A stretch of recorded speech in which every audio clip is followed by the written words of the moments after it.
This is a hearing of the Foreign Affairs Committee, and we are hearing the testimony of Sir Olly Robbins, at our request, for him to explain the circumstances of Peter Mandelson's appointment and security implications of it, and his role in what happened next, and in recent days what has happened in relation to leaks and so on. I think that it's very important that we hear from you. We heard from the Prime Minister yesterday, and thank you very much for appearing. I know it must be a very difficult time for you personally, and we are very grateful to you for coming in. Thank you, Chair.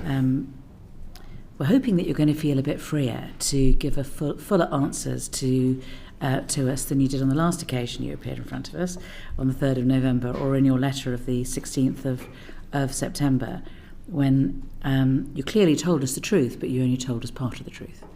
And it's a little bit like, saying I had to run to work today, but not saying that you were chased by a bear.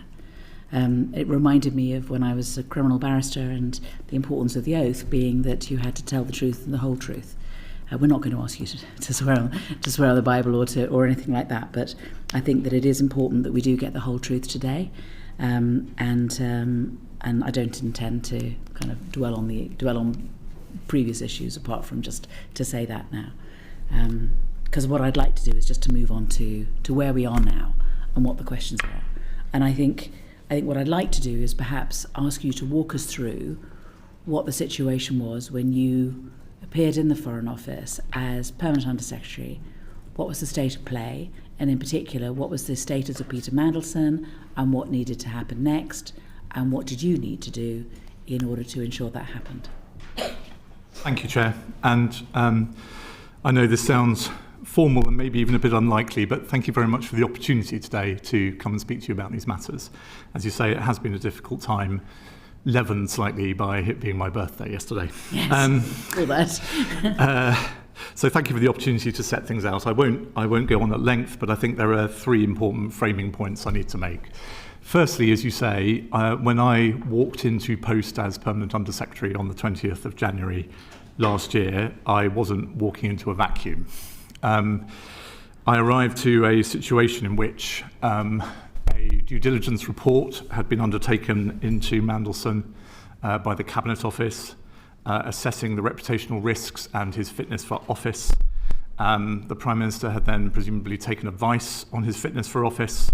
The name had been submitted to the King as Minister's recommendation. The Prime Minister had made an announcement that Mandelson was his nominee without caveats. The British government had sought agrément, the formal diplomatic process for a host government accepting a nominee from the US government, and that had been obtained before I arrived in post. He'd been given access to the building.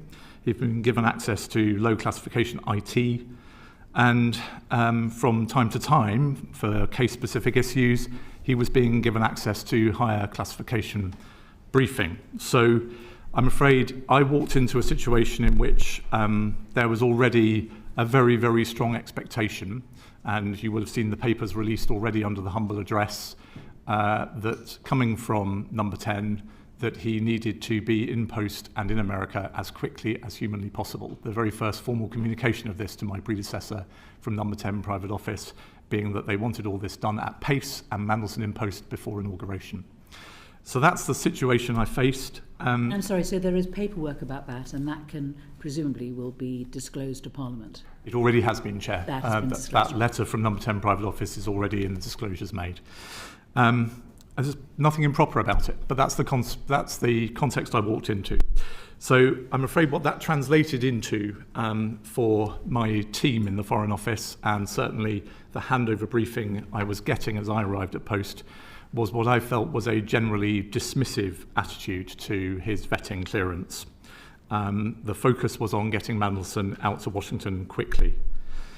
Despite this atmosphere, an atmosphere of pressure, the department completed developed vetting to the normal high standard. Because the vetting process is not there to determine fitness for office or reputational risk, it's there to protect national security.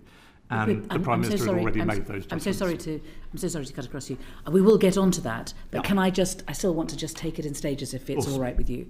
Yes. Because what I'd like to do is to ask you about, we hear about the circumstances, the announcement, the press release, the King having agreed, the Americans having agreed, the letter to him, congratulating him on it, the access. But it was all subject to vetting. And the question I want to ask is, what kind of pressure additional to that were you put under in relation to the vetting? Thank you, Chair. And before I answer your question, which I promise I will, it was not I'm afraid I don't think at the point of his appointment and 4 days thereafter it was actually a given that he would be vetted. Again, if you look at the documents submitted under the humble address, there is no stipulation from number 10 that he should be vetted. The welcome that was sent to him immediately afterwards doesn't say welcome to the Foreign Office subject to vetting. The announcement put out on the 20th of December says that he will be out early in the new year. It does not say subject to vetting. The contract does, though. The contract of employment. The contract issued to him after he was vetted says that he must maintain his clearance. So did mine. Okay. That is an absolutely standard stipulation. But nothing about his appointment actually, as far as I've seen in writing, stipulates it. Yeah. There was then a debate between Cabinet Office, FCDO, about how to make sure that he is sent out to post with the appropriate clearance. And that took several days. And a position taken from the Cabinet Office was that there was no need to vet Mandelson. He was a member of the House of Lords. He was a Privy Councillor. The risks that attending his appointment were well known and had been made clear to the Prime Minister before appointment. Now, in the end, the FCDO insisted and put its foot down. I understand my predecessor had to be very firm in person. But that was a live debate at the point of announcement, and I think it's important to make that clear to the committee. And that, again, should be minuted. Those discussions should have been minuted, and it should be they should be part of the humble address disclosure. Well, given your absolutely understandable focus on scrupulous accuracy, that's before my time, but I'm sure there will be papers. Yeah. And who was the debate between? Who in the Cabinet Office? Do you know? I don't know for sure. The briefing I had on arrival was that there had been a position taken from the Cabinet Office that, as I say, some of Mandelson's status meant that vetting might be unnecessary, and that had been a discussion for several days after the press notice. It had been resolved before Christmas and resolved in the FCDO's favour. And I only mention it, Chair, because I think to say now that it was always clear that his appointment was subject to vetting is something that the committee should consider whether that's something they need to take more evidence on. So before we move on, then, you're not sure who it was in the Cabinet Office, but can I ask this: was it a politician or was it civil servant? I don't know. I was not in post at the time. All I understand is that there was a live debate. I think at official level, but I couldn't swear to Okay. So, additional to that, was there other pressure put on you or put on the Foreign Office? I think throughout January, honestly, my office, the Foreign Secretary's office, were under constant pressure. There was an atmosphere of constant chasing. When will this? Daily phone calls. I couldn't say for certain daily, but I mean certainly very frequent, from private office to private office. Has this been delivered yet? Never any interest, as far as I recall, in whether, but only an interest in when. So when you say private office to private office, you're saying private office of number 10? Yes, I am. And who are we talking about there then? Are we talking about Elsa Tarry? I'm not going to say, Chair. I may no longer be a civil servant, but I didn't come here today to scapegoat other civil servants. I came here to make sure the committee understood the circumstances. No, I understand that, but I also want to know who the source of this is. And I want to be able to get as much evidence as possible to be able to identify who the source of the pressure was. I mean, from what you know, let's see if I can ask you this way. From what you know, what was the source of the pressure? Well, I've said I think that the vector I was most conscious of was from number 10 private office. And the number 10 private office is not sort of is a means by which others ensure that things happen. So behind the number 10 private office, who are we talking about putting pressure on the Foreign Office via the private office? Thank you for asking it that way, Chair, because that's the reason I do not want to name other officials in number 10. I think that the private office would only have been feeling this pressure themselves if they were under pressure. Yes. Did you answer the question? I don't know. So we do know that Morgan McSweeney was a protégé of Peter Mandelson's, and we know that he was very keen on Peter Mandelson getting the job, and we know that he resigned, saying that it was all his fault, and that he had advised the Prime Minister to appoint Peter Mandelson, and took it on the chin, took the blame. So, was it him? I'm afraid when I said I don't know, I meant it. I don't know. Right.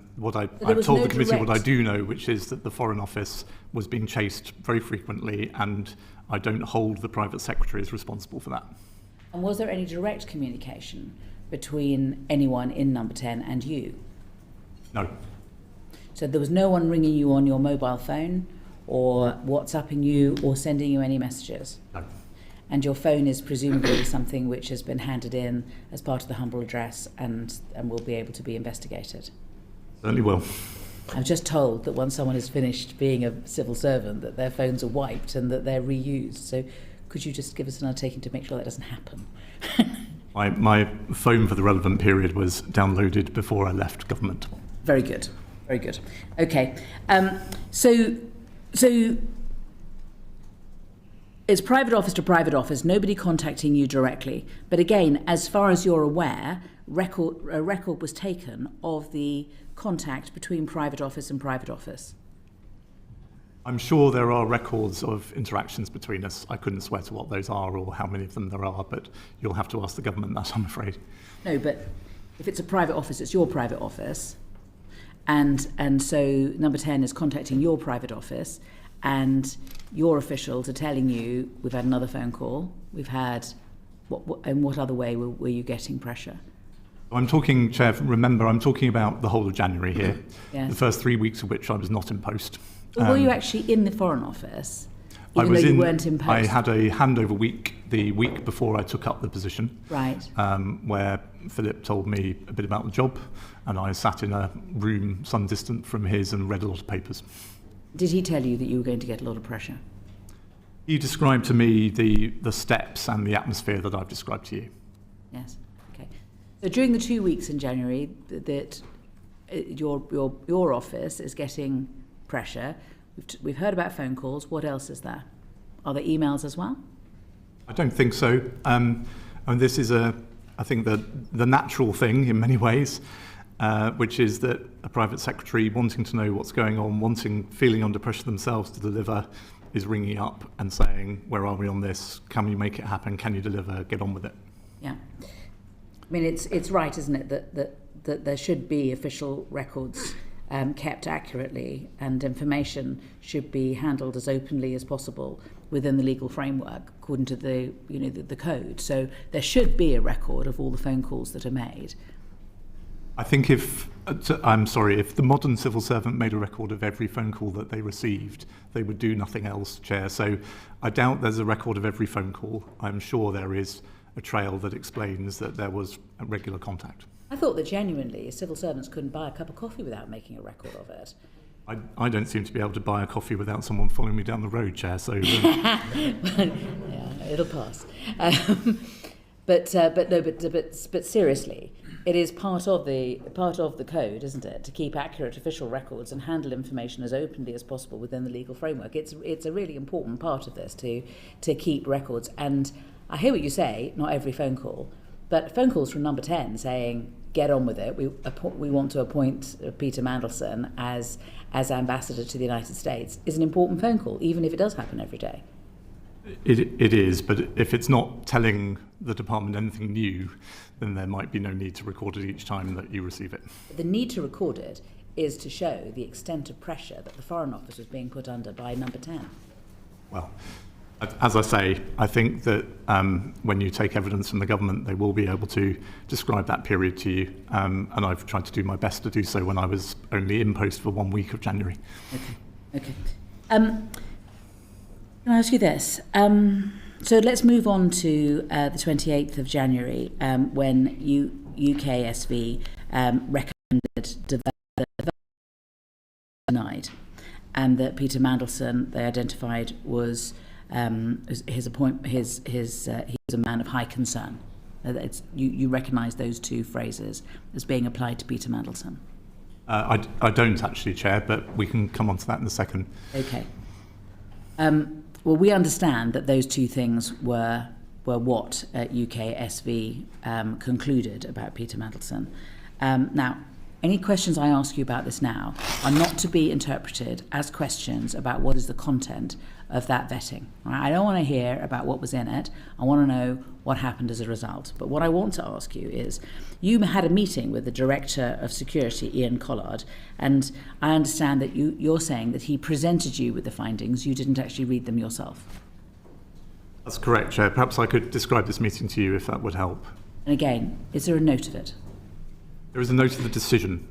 The meeting itself, of course, involved the team describing to me some of the issues and the way in which they proposed to manage them. It wouldn't have been appropriate to record that in detail. The decision of what we agreed we would do and the ways in which we would manage it is recorded and is available in the Foreign Office.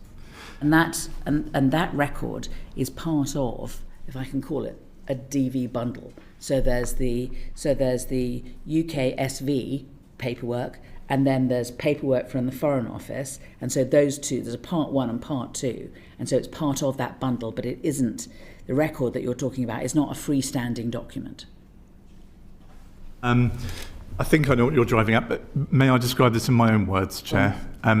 There has been a good deal of misunderstanding about this process, if I may say so. For the Foreign Office and for several other departments, UKSV does not fail a candidate. Nor does the department, no I know, and apologies Chair, but others have. And nor does the Foreign Office overrule UKSV. The relationship between the two is set out in guidance and has been set out to this committee and in Parliament. And so the outcome of the vetting process is what is decided by the Foreign Office on the basis of the UKSV findings and our own assessment of the risk and whether we can manage them. And so what the meeting I had with the director on the 29th of January, it was an oral briefing. No documents were presented to me, nor did I particularly expect them to be. I have never seen a UKSV document.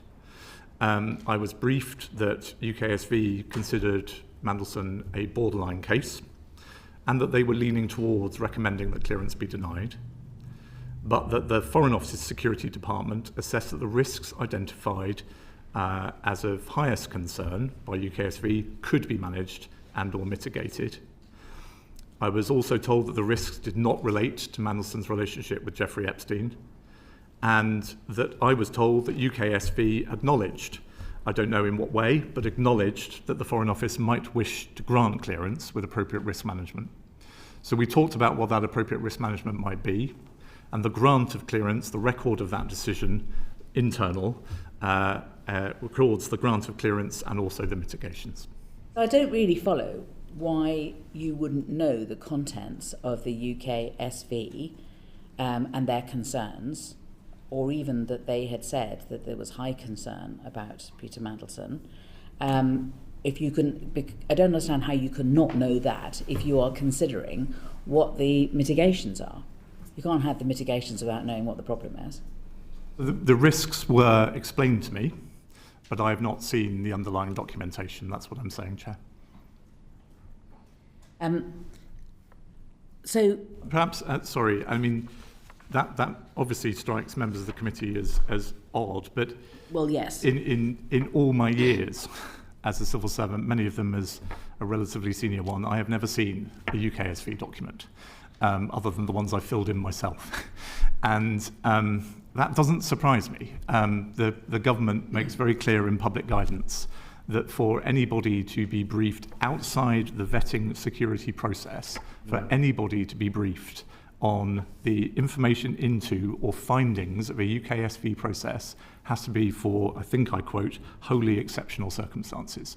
And this is a wholly exceptional circumstance, surely? No. What I was told was absolutely within normal parameters of a set of findings from UKSV and the department assessing those. They were issues that the department felt it had long experience and deep capability of assessing and coming up with a plan for how those could be managed and clearance granted. That, that is not unusual in this process, Chair. It was unusual, I admit, that I was briefed on it. I wasn't surprised to be briefed on it given the prominence and the profile of the case, but the underlying interaction between UKSV and the Foreign Office and the decision-making process was entirely standard. When you were given your oral briefing, you claimed that you were given the impression that Peter Mandelson was a borderline case and not a case of high concern or one that was whereby the UKSV was recommending denial of vetting. That's correct. I was told, let me be completely precise, I was told, I think, that UKSV were leaning towards recommending against, but accepted it was a borderline case. Okay. And I think it's important to say this, when we're dealing with documents and releases of documents, inevitably things look quite black and white. My understanding is, the personnel security team in the Foreign Office and the vetting team in UKSV are interacting about literally hundreds of DV cases a day. We are a DV by default department, as you know, Chair. That means we have thousands of people who hold DV in the Foreign Office, many of whom are renewing their DV, new people arriving requiring DV. We are one of the biggest customers for DV services. And I hear you, I understand this, but this really was exceptional. I mean, there isn't any other DV case where you were getting daily phone calls from number 10. I mean, this was different. You were being put under pressure. And I just find it, if you don't mind me saying, remarkable that you got completely a different view of what UKSV were saying about this than that which I understand is written down.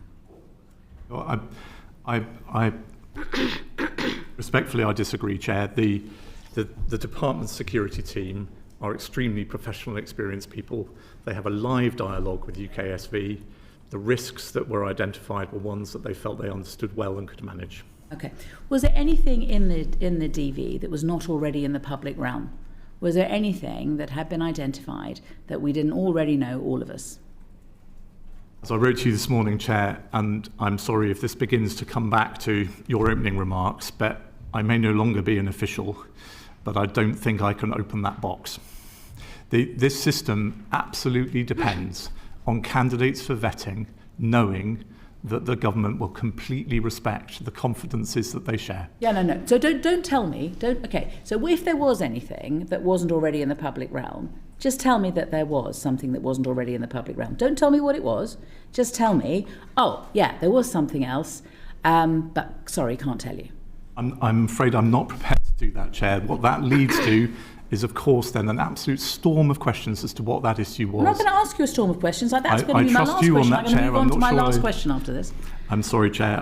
I trust you. I'm not sure that the whole of the rest of the world will hold off from wanting to know. Okay, all right. And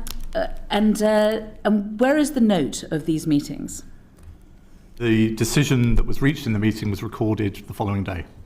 And your thought process and the reasons that you decided what you did, you didn't make a separate note of? No. So it's all on the DV documents?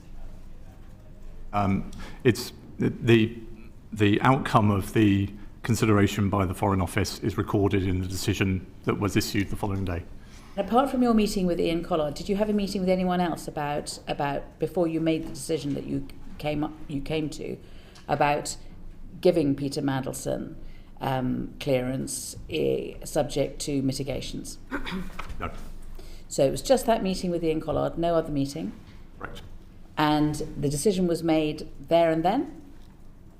The decision is always formally made by the personnel security team. They are this is a bit of jargon, although it's also plain English. They are the decision maker for the Foreign Office, and so the minute recording the Foreign Office's decision says ESND have decided to grant clearance. And was there anybody else in that meeting apart from you and him? I think at least one member of Ian's team was there, but I couldn't swear to it.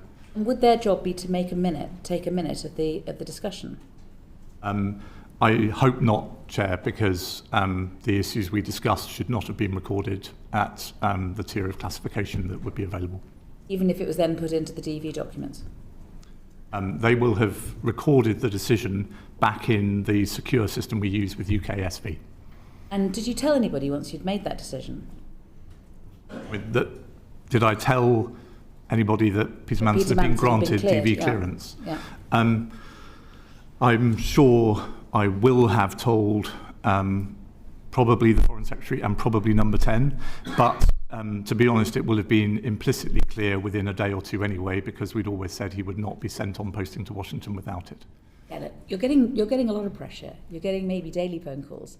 So surely somebody, you would have crossed your mind, I'm going to ring X, who you're not prepared to tell me who it is, and tell them, for heaven's sake, get off my back, I've cleared him. Honestly, Chair, it's plausible, but I don't remember doing so. It's likely more than plausible that you would have rung somebody up immediately you'd made the decision and told them you'd made the decision. It's also possible that I'm capable of a bit of obstinacy, and people ringing me all the time asking me. I can understand you. I get the vibe, but nevertheless, I do not believe that you didn't tell someone, and you know where I'm going next. Where's the note?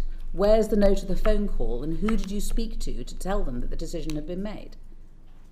I don't think I made such a phone call, and if I did, it would have been simply to share the outcome of the process, which is that DV had been given.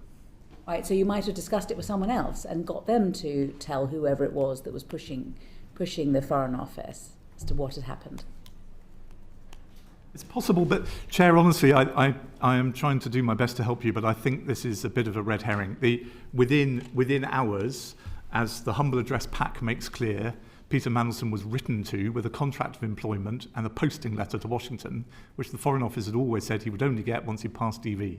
So it was absolutely clear.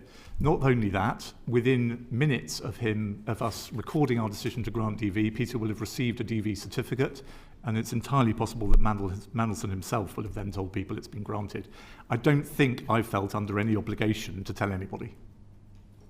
I think you are under an obligation to keep accurate minutes and notes of decisions that you make, of actions that you take, and your reasoning. And I think that is quite clear from the Civil Service Code that it is your responsibility to keep accurate official records and handle information as openly as possible within the legal framework, that you must not be influenced by improper pressure from others, that you must not ignore inconvenient facts or relevant considerations when providing advice or making decisions, and that in order to be able to cover yourself, never mind anything else, given that's what the ministerial, the code says, that you would take a note in order to make it clear that you were not subject to undue pressure, that you were not ignoring inconvenient facts, that you were behaving properly.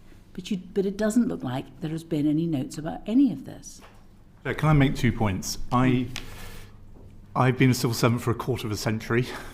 I could recite the code to you, and I believe it, along with probably the Book of Common Prayer, it's one of the two things I kind of can hold in my memory, and I've abided by it. And you will find, when the records are finally opened, you will find record of the decision. It is clear.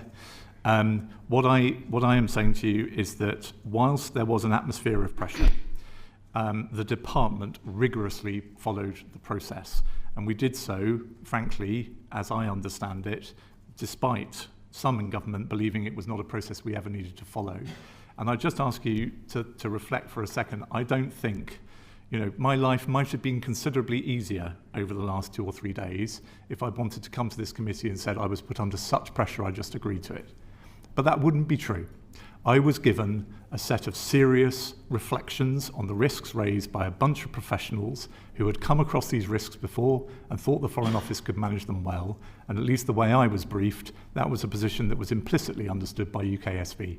We then recorded that decision and we put in place the mitigations, and clearance was granted. Because again, the code does say that if you believe that you're being required to act in a way that conflicts with this code, you should speak to your line manager, which leads me to this. I mean, your line manager would be Chris Wormold, presumably. But is it right that you say that you never told him? You never told him about any of the difficulties that you were facing, any of the pressure you were facing? In fact, you didn't even tell him that UKSV had said that Peter Mandelson was a person of high concern and that developed vetting be denied. As I say, whilst I think the department felt under pressure, we were proud of the fact we'd not bowed to that pressure. Therefore, I didn't have a complaint to make to Chris because I was confident that we were handling it well. I should say on a lighter note, Chair, I think by the time clearance was granted, I'd not yet had my introductory meeting with the Cabinet Secretary, so these were very early days. Yeah. And it wouldn't be part of your meeting with him to say, oh, well, we had a few wrinkles, but it doesn't matter, it was sorted out. Or, UKSV were pushing in one direction, but the Foreign Office have, through putting conditions on Peter Mandelson, covered that.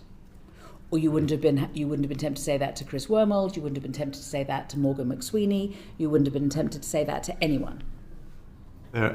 Absolutely not, Chair, because my understanding of custom, practice and guidance is that the decision-making within the box of the vetting process must remain entirely confidential. But if you've put it in any of the ways I've suggested, you would not have been disclosing any of the content of that DV. You would just have been disclosing the fact that it had been passed, but that there had been difficulties.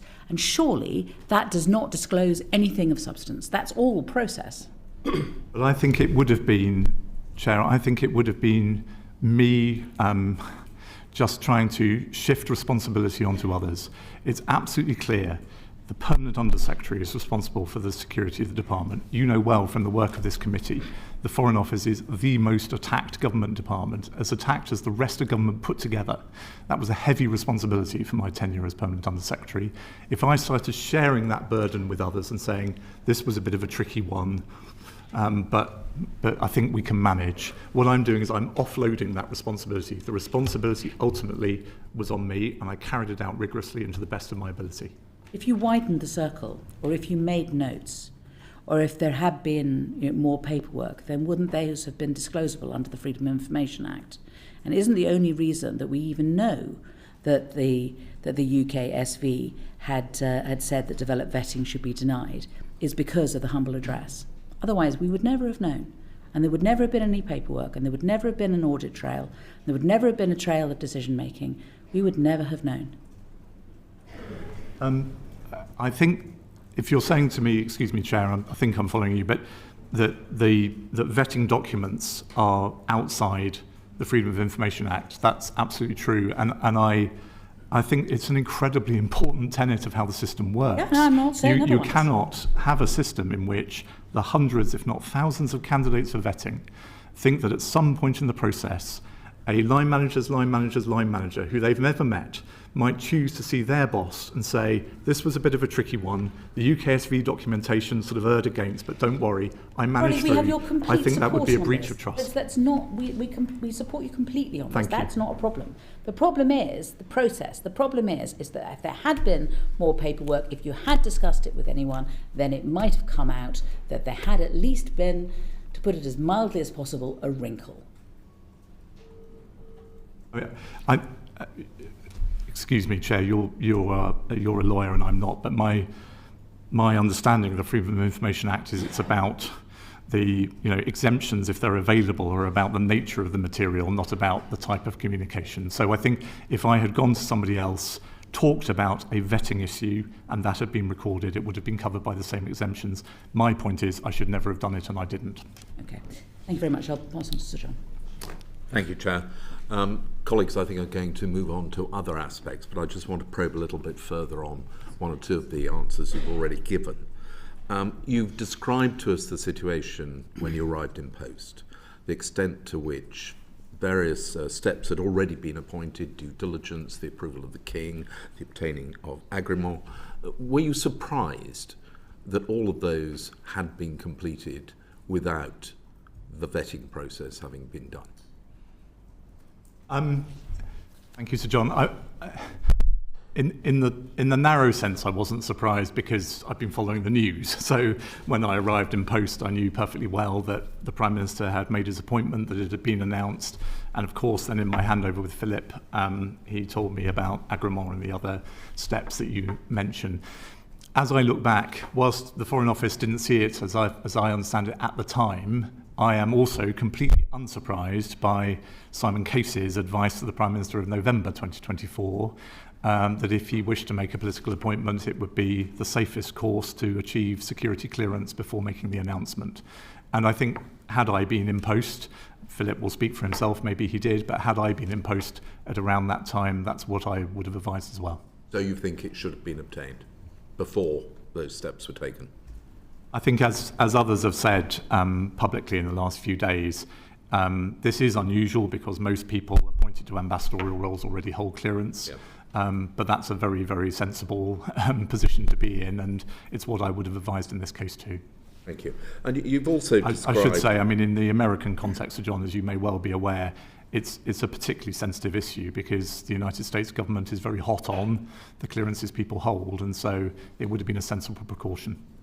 And actually, had approval not been granted and therefore the position had been revoked after agrément had already been obtained, would that have damaged our relations with the United States, in your view?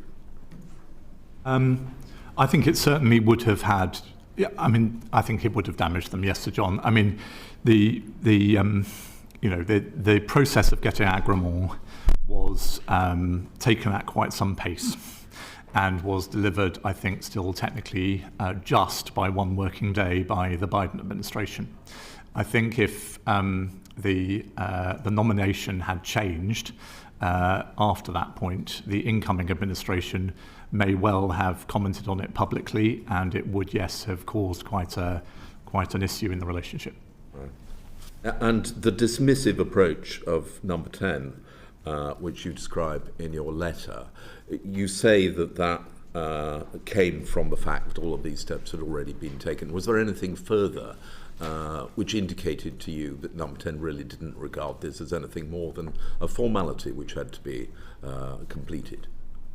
To stay scrupulous, Sir John, nothing I can bear personal witness to, but certainly in my transition into the job, I was briefed obviously about the debate there had been about whether to vet at all, and that all added to a picture. Thank you. Can I also ask a little bit more about the meeting you had on the 29th of January, which resulted in the decision to give DV clearance? You've said that you were briefed about the contents of the report by UKSV, but that you didn't see it. Now, we understand, indeed, the government has published the template decision-making form, in which there are 3 boxes at the end: a green one, an amber one which says approved but remain valid concerns, and the red one, the final one, clearance denied or withdrawn. Now, we are told that the tick was in the red box, clearance denied or withdrawn. Now, that doesn't seem to me borderline. Were you aware that the tick was in the red box? I have, before the government chose to publish it, I've never seen a form like that. And so if I may make 2 points to John, I certainly do not recall the way in which the UKSV findings were presented to me as being that definitive. As I say, it was briefed to me that they were leaning against, I think it's the phrase I remember. But leaning against is not the same as the decision. We are told that the decision, the recommendation rather, from UKSV was clear. The recommendation was denial. It wasn't leaning, it was denial. Well, you asked me what I heard in that meeting, and I'm trying to remember to the best of my ability.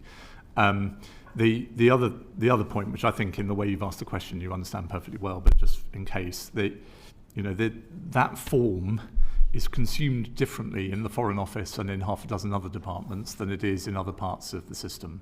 Those are recommendations and not decisions.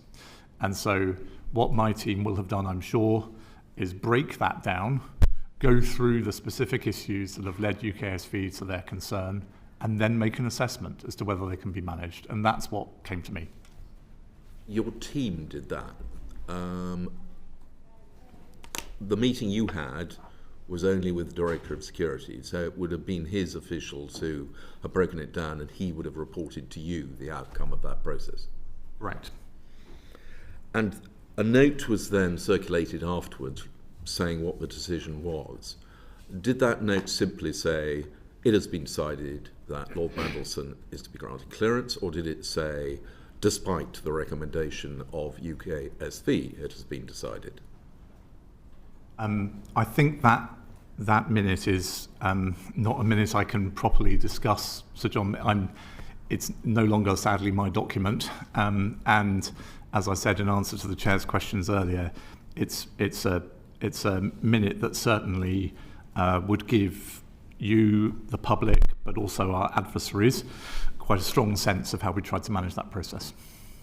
But are you aware that anybody else other than you and the Director of Security who took that decision were aware outside that the decision went against the recommendation of UKSV?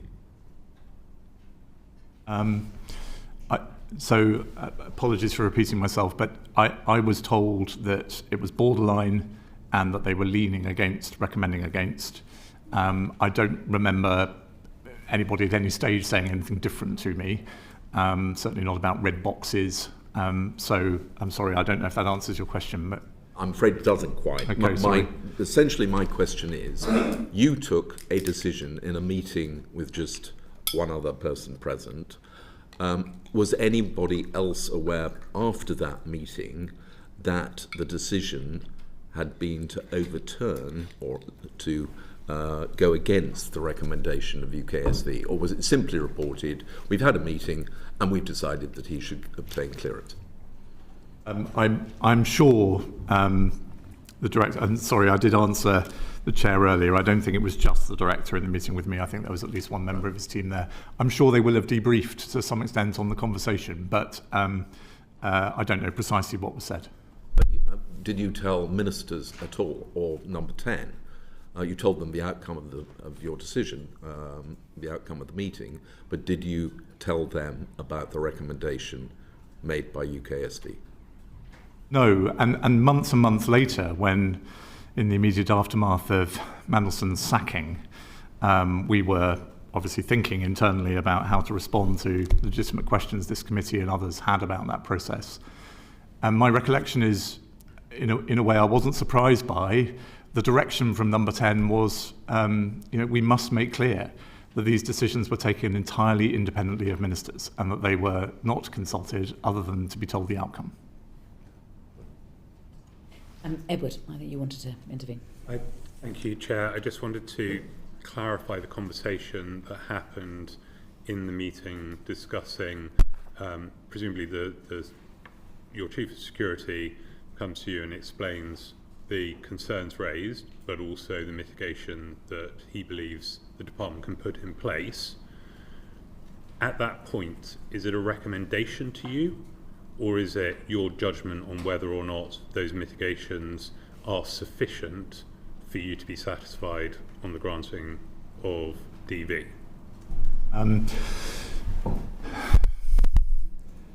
Good question. I recall it as a recommendation to me, but before you read too much into that, I was accountable. I accept that. So that is not an attempt to say, if only they are entirely professional people. They care deeply about national security. They run one of the toughest security functions in government, given the attack we're under. I trusted their judgment and I backed it. Okay, I totally accept that, but I just want to be clear that the advice you were given in that meeting, that conversation, was that we understand these risks, we believe we can mitigate against them, and therefore you should be comfortable making the decision to grant it, or it's our decision that it can be granted given these mitigations are in place? Obviously, we're at a stage in this whole episode where precise words are very important, and I wish I could recall them that precisely, Mr. Morello, but I don't think that's an unfair representation. Okay. So you've already outlined the extreme levels of political pressure that you were under to complete this process. Is there any suggestion that that pressure filtered down to the department that ultimately was making the recommendations to you? Were you satisfied in that meeting that the evidence the options that were proposed to you and the decisions that they were proposing was come to independently of the political pressure that was being exerted on you, or will they also have felt the political pressure that was on the department? So, extremely good question, and I am very confident in answering. They are clever people, they will have been very aware of the pressure. I also have complete confidence that their recommendations to me and the discussion we had and the decision we made was rigorously independent of that pressure.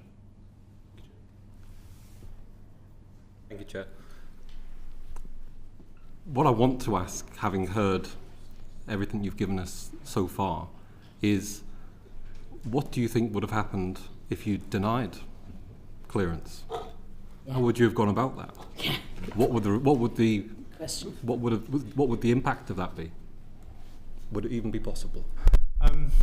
So maybe this is the first time, remembering back to the Chair's introduction, where I can abandon the civil servant's response of saying that's a hypothetical question. I think it would have been very difficult indeed, Mr. Carden. I mean, again, if I can walk you back to the situation I came into the post in, we had been through all of these steps very publicly, in which the Prime Minister's nominee had been put out there to the public, announced, blessed by the King, agreed by the US government. We were in receipt of formal letters from Number 10 telling us to get on with it quickly. We had engineered agrément to arrive just before the inauguration, as required by that original letter that's been published as part of the humble address response. So I'm not trying to hide from your question, but I suppose all I can do is agree with the premise that against that backdrop, the Foreign Office saying, okay, but sorry, we can't grant him clearance would have been a very, very difficult problem. And a difficult problem I would have been landing the Foreign Secretary with and the Prime Minister with. And of course, given the commentary of the last few days, I'm acutely conscious of that, and I've done the odd bit of what-if-ery myself. But I suppose, just in case this is the thrust of your question, that was not what was on my mind as we took this decision. I have spent 25 years now, just as a civil servant. About half of that period, I've been in jobs that have an acute bearing on national security. I live and breathe this stuff, possibly to a fault, Mr. Carden, and I believe passionately that it's one of the jobs of the civil service, creatively, flexibly, to support ministers in protecting national security. That's what I wanted the team performing this assessment to feel, and that's the conversation that was going on in my head as I listened to their recommendations. And so if we go back again, the Cabinet Secretary at the time, Lord Case, advised the Prime Minister to carry out security vetting prior to announcing any appointment. Why would that advice not have been followed? Here I will take the civil servant's answer, if I may. It's a hypothetical I can't possibly have a bearing on. I wonder why it wouldn't have happened automatically. If that was the view of the civil service, why wouldn't that advice just automatically be followed, that vetting would be gained before an announcement made? I can only guess. The Prime Minister had received a due diligence report in which the very well-known reputational risks of appointing Mandelson were presumably made clear to him. He had advice on different options for the post. I assume he will have looked at the risks around Mandelson. And maybe he thought, look, this is a very well-known character. I'm making a risk judgment that his political skills and nous in Washington is just what this country needs at this time. And he decided, There's not much more that any process can tell me ahead of me making this announcement and making this appointment. Now, as I've said earlier in response to questions, I hope that if I'd been in the system at the time those decisions were being made, first I hope that number 10 or the Cabinet Office might have wanted to consult me. I don't think at the time the Foreign Office was consulted, and then I hope my advice would have been that's adding unnecessarily to your risk, Prime Minister. Yesterday, the Prime Minister said that Foreign Office officials granted him, Peter Mandelson, developed vetting clearance against the specific recommendation of the United Kingdom security vetting that developed vetting clearance should be denied. And then you've said to us that UKSV did not fail Mandelson and FCDO did not overrule their decision. I'm trying to get to is it your contention that the Prime Minister is misunderstanding the process which you followed? I can only describe the process as I understand it, and I hope, having been Deputy National Security Advisor for 4 years, responsible for vetting and for the strap clearance process that often follows it, and then having spent a year and a bit as Permanent Under-Secretary, my understanding of it is reasonably good. But also, you don't have to believe me. I mean, there are guidance documents available in the Foreign Office that describe this precisely to candidates for vetting. UKSV is a service provider, and the Foreign Office takes the decision based on its own risk assessment and whether it thinks that the risks can be managed. That's precisely what we did in this case. The outcome is the Foreign Office decision. That's a professional decision on security advice. It's not the quixotic decision of some permanent secretary who thinks he's under pressure. But in this case, the team thought it wise and prudent to take me through their reasoning. Final question. Is the Prime Minister right to have expected you to provide him with more information on the vetting process? I hope it's clear from everything I've said so far that I believe that's a misunderstanding and a dangerous misunderstanding of the necessity of confidentiality of the process. And I think,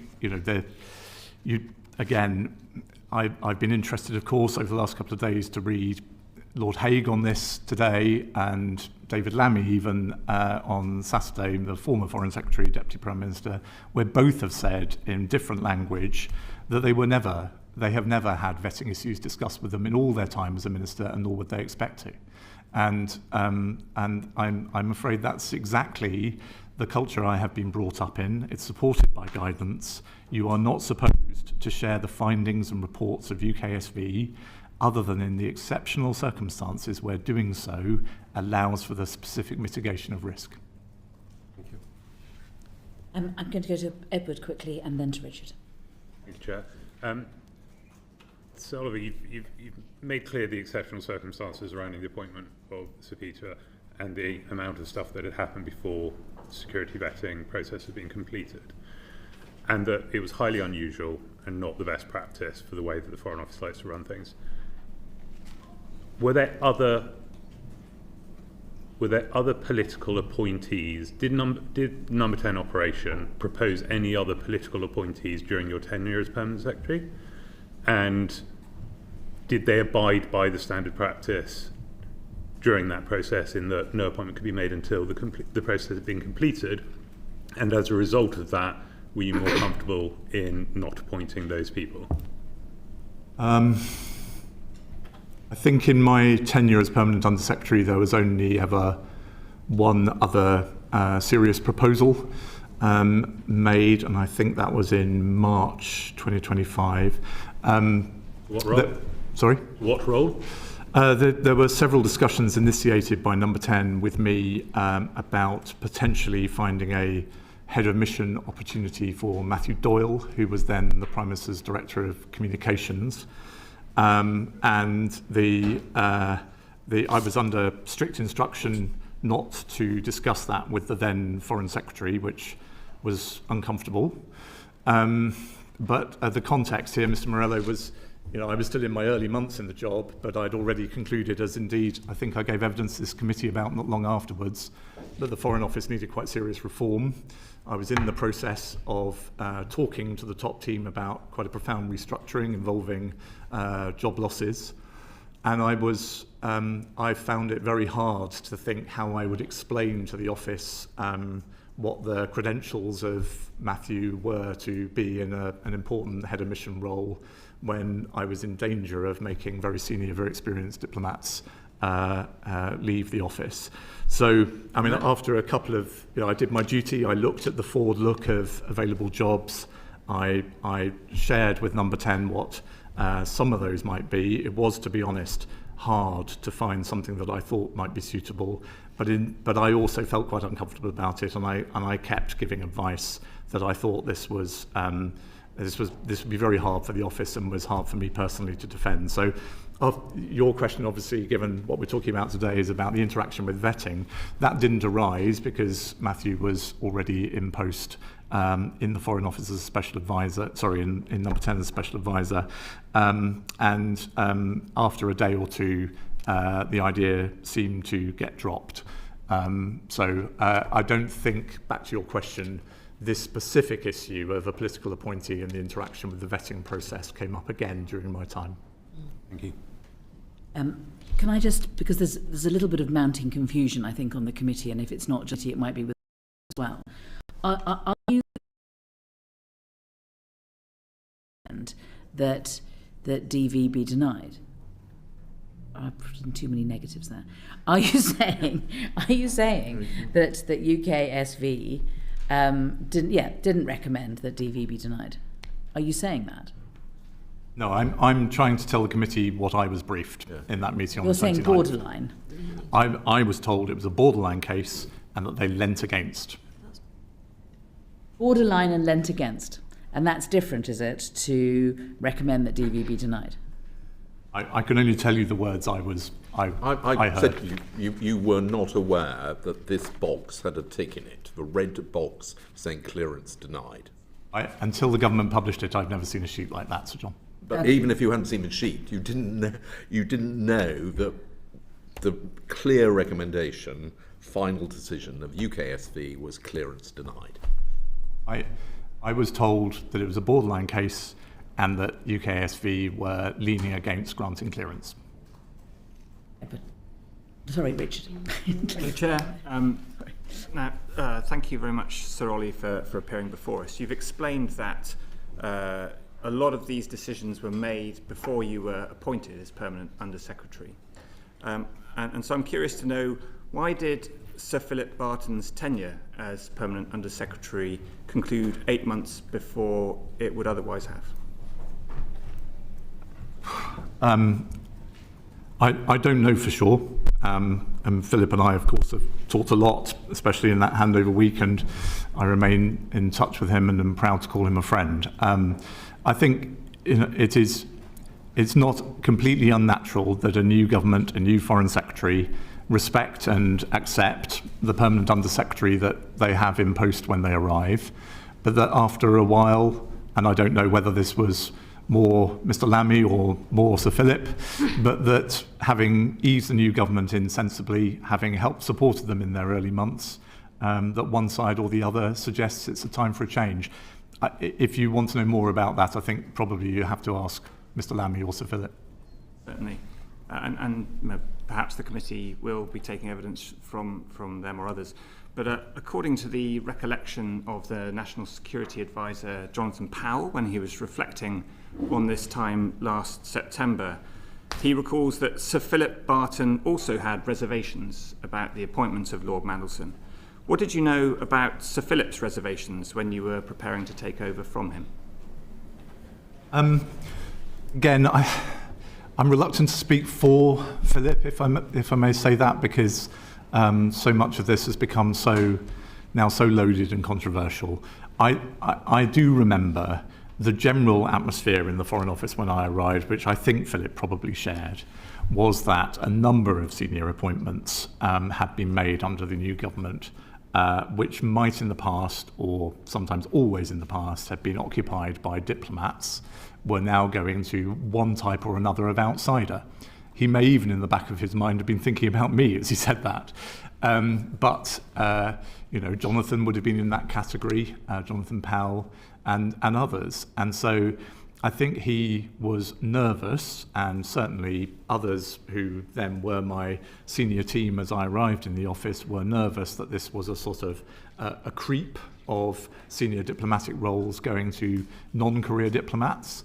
And of course it's possible that he was worried about exactly the same reputational risks that were detailed for the Prime Minister at the time he made the appointment. But that's a matter for him to talk to you about. In that time when you were the designate permanent Under-Secretary, what conversations did you have with advisors or officials that might have led you to believe that Lord Mandelson needed to take up this role regardless of the outcome of developed vetting?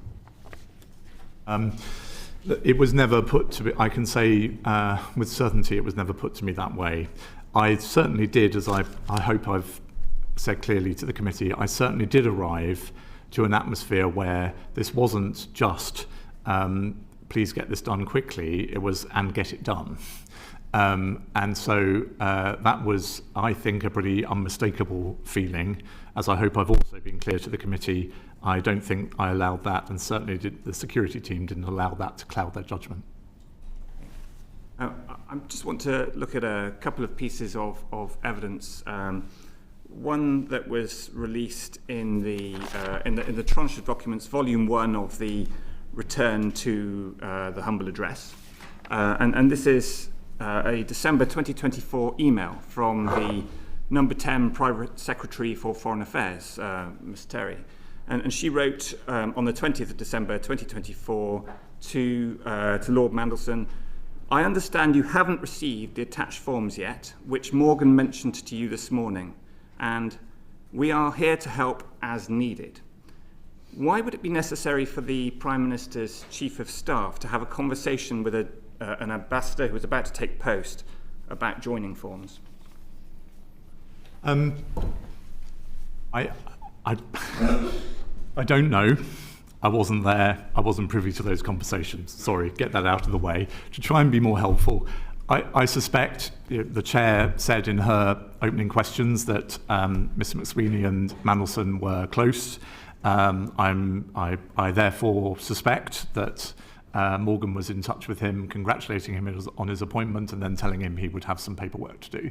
And all that. More than paperwork, it was conflict of interest forms. I agree. And of course, when I arrived in post, this was a part of the process I then had to oversee, and was an important and occasionally difficult part of the process. But all I'm trying to explain is that I suspect when a friend talks to an appointee that they're congratulating, it's, the officials will be in touch with some stuff you have to do. Going back to the point where Sir Philip was still permanent Under-Secretary, it is reported by, I think it's Sam Coates, that Morgan McSweeney, the Chief of Staff, rang Sir Philip and said, in terms stronger than those that I can use before the watershed. I think you should. Well, I'll just say that it was just to prove it with terms stronger than that. Does that accord with your impression? Just fucking approve it. Does it accord with your impression when you took over from Sir Philip? I think I recall Philip saying to me, certainly Philip's handover to me has contributed to my strong sense that there was an atmosphere of pressure and a certain dismissiveness about this DV process, which I hope I've tried already to be honest with the committee about. I don't remember Philip using those words. Also, I'm proud to say Philip's probably not the sort of person who'd report them verbatim. Thank you. Yes. Could I ask you, because it's come up in the evidence you gave in answer to Edward, about Matthew Doyle. I think we probably should ask you, who at number 10 suggested that Matthew Doyle be given the post as head of mission somewhere? I don't know what the origin of the suggestion was, and I don't know who exactly was behind it or how serious it was. It was serious enough for the number 10 private office to bring up the head of the diplomatic service and ask for a forward look of available head of mission jobs. and that's the point at which I thought that I needed to lay down some markers.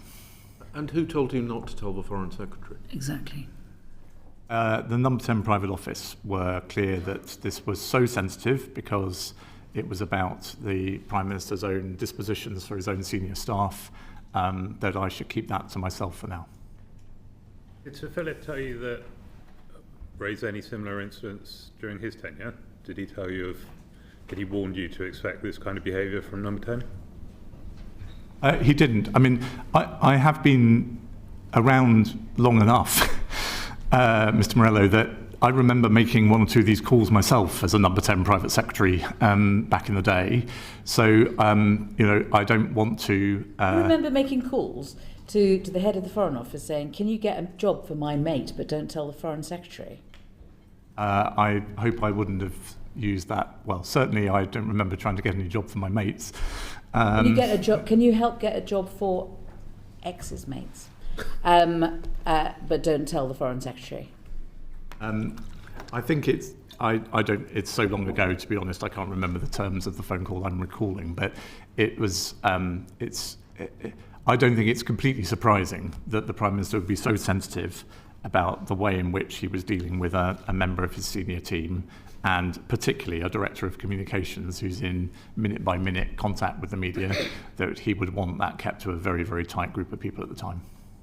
And to be honest, the reason it's sort of surfaced again in my memory recently is that while I did keep this on very, very tight hold at the time, I think subsequently, or maybe simultaneously, Mandelson was asked about whether there was a job that could be made available in the US network. And so I think the fact that Number 10 was interested in potential diplomatic options for Doyle was probably a bit more broadly known than I realised at the time. Afra. Thank you. Just before moving on to the kind of main things I want to discuss, on that point that has just been talked about, when exactly were these conversations taking place? I'm afraid I can't tell you that precisely. Sometime in March last year. Okay. And what was the reason, in your opinion, that it didn't move forwards? I don't know. It's as likely, I suspect, to be about Doyle's own preferences and circumstances as anything I said. I can only tell you what I said, which is that I thought this would be difficult for the Foreign Office. It was difficult for me personally, honestly, as a leader, to explain why very talented and experienced diplomats were having to leave the organisation, and people who would be widely considered to have rather fewer credentials were being put in these important jobs. So it was very difficult for me, and I explained that. I don't know what led to the idea being withdrawn. Okay, thank you. I wanted to focus on the decision process that you went through to consider the recommendation of the UK security vetting and the ultimate decision that you made to grant security clearance. When you were considering the recommendation and the risks that were brought to you by the UK SV, in your view, did the findings materially alter the type and level of risk that had already been brought to the Prime Minister's attention? If I may say so, Ms. Brandreth, that's a clever version of the Chair's question earlier. And what you're inviting me to do is to say, are there particular risks that were new to me? I didn't say cleverer, Chair. You're inviting me to say, were there risks that were not already known in the public domain? And I'm afraid if there's one thing keeping me sane over the last few days, is that I will defend the integrity of this process. I hope I have a reputation. If you speak to other politicians, former ministers, the 4 prime ministers I've delivered for personally, that I am a person who gets things done, who tries to deliver for ministers, get through process and make things happen. I have always seen vetting and national security as slightly different, and so I will hold to that position if I may. Okay. You were required to make the ultimate decision to grant or to not grant security clearance. And given that, as you've said, the public announcement of Lord Mandelson's appointment had already been made, in December 24, before you took up the post, given that the White House had already confirmed it would accept and that His Majesty the King's agreement had been sought, did you feel that you were effectively left in a position where you had no option but to manage the risks or to cause a diplomatic incident? I was very conscious that if we went through the rigour of our process and decided against granting clearance, that would have caused a real problem for the government and a problem for the country. But as I've been trying to explain, I was conscious of that without letting it influence my judgment, let alone transferring any of that atmosphere onto the people charged with actually making that assessment. So could there have been information from UKSV that would have therefore changed your decision? Yes, absolutely. I think the trying to hold to my comments of a few minutes ago, I can certainly imagine risks that would have been briefed to me in that meeting that my team would not have been comfortable managing. And even if they hadn't have been, I wouldn't have been. You know, the normal way in my tenure in the job in which the Permanent Undersecretary interacts with the vetting system, Ms. Brandreth, is in vetting appeals. So we have, as I've said, thousands of people who enjoy the highest level of clearance. And sadly, people's circumstances change. Sometimes they do silly things. Sometimes this is for sad reasons. And that leads to their clearance being downgraded or even withdrawn. In those circumstances, given all I've said in answer to other questions, it is the Permanent Undersecretary who is the ultimate authority on whether they retain their clearance and the person to whom those appeals come. And the reason I'm telling you that is because I hate doing it, honestly. It's one of the most emotional things I got involved with in my time in the job, because you're conscious, you're sitting there with a manila folder and a recommendation from the personnel security team that's about to shatter someone's job. And I don't say this with pride or machismo, but I have signed those papers, sometimes after hours, way into the small hours, considering them. So I take those responsibilities extremely seriously. I have been prepared to follow through on tough advice. I have even gone against advice to be more lenient where I don't think that's consonant with the vetting principles. But in this case, I didn't feel under that pressure personally in terms of my judgment. You say that you followed due process. Would you say that the decision that you made was the same outcome, the same decision to grant clearance, if it had been any other person being considered for ambassador? For example, if it was a civil servant being considered rather than a political appointment, do you think you would have made the same judgment to grant clearance? The framework we applied, and therefore, yes, ultimately the decision, I think I would have applied in any case that had been brought to me.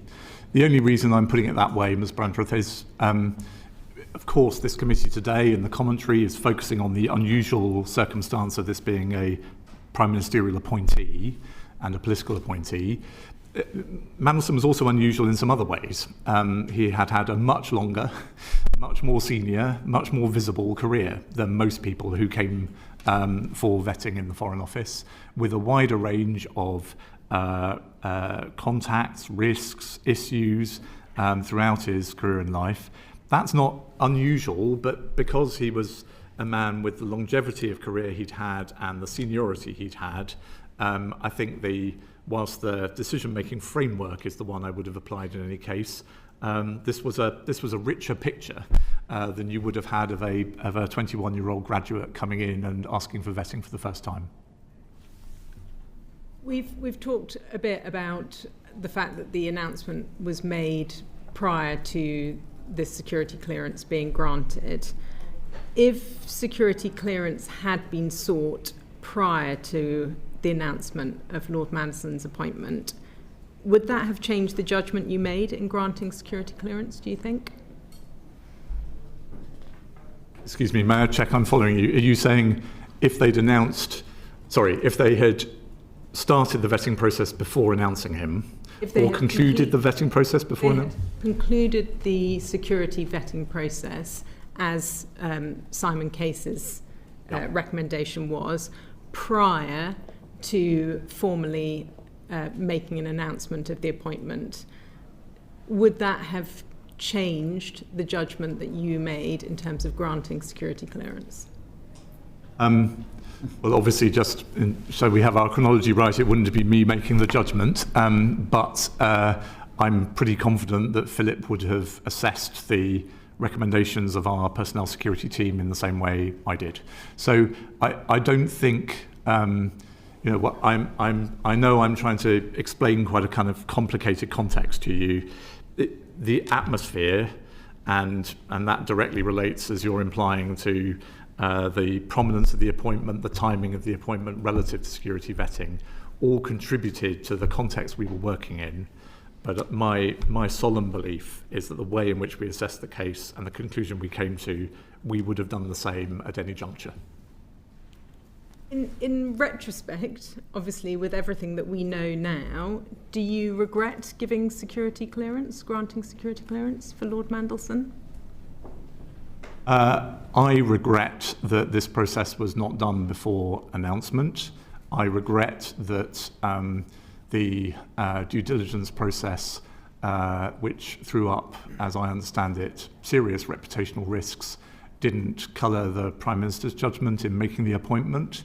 There's quite a lot about this situation over the last year and a half I regret. I have no regrets about the work of my brilliant team and the judgment that we came to. You say you regret that the announcement was made before security clearance was granted, and yet at the same time you've said it would make no difference to your decision to grant security clearance. What would you have done differently in that case? Is it that you would have then chosen to alert the Foreign Secretary or the Prime Minister?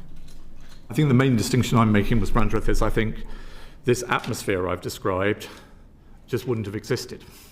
So the team would have been able to do this work, the then Permanent Undersecretary would have been able to consider it without that same sense that they were operating under this pressure and environment.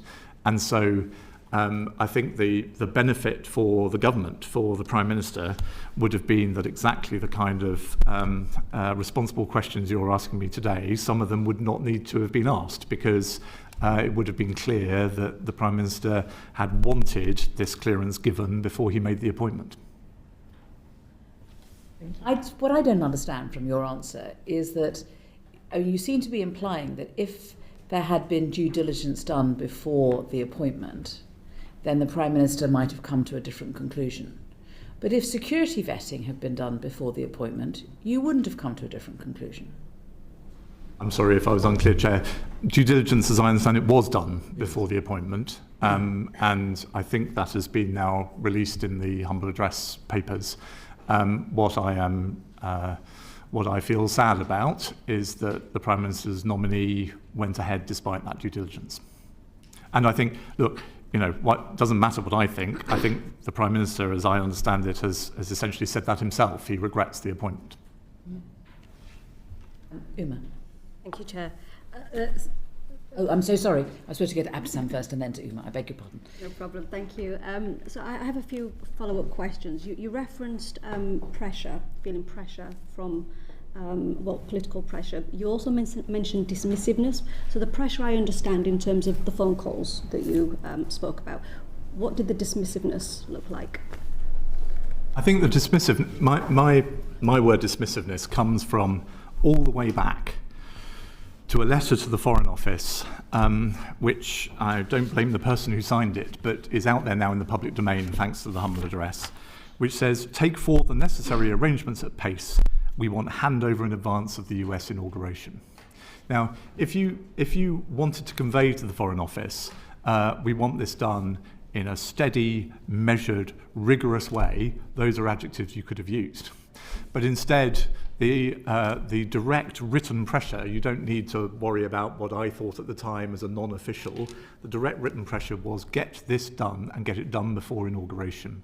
Now, if number 10 had wanted to say, comma, subject to the successful achievement of developed vetting status, they could have done so.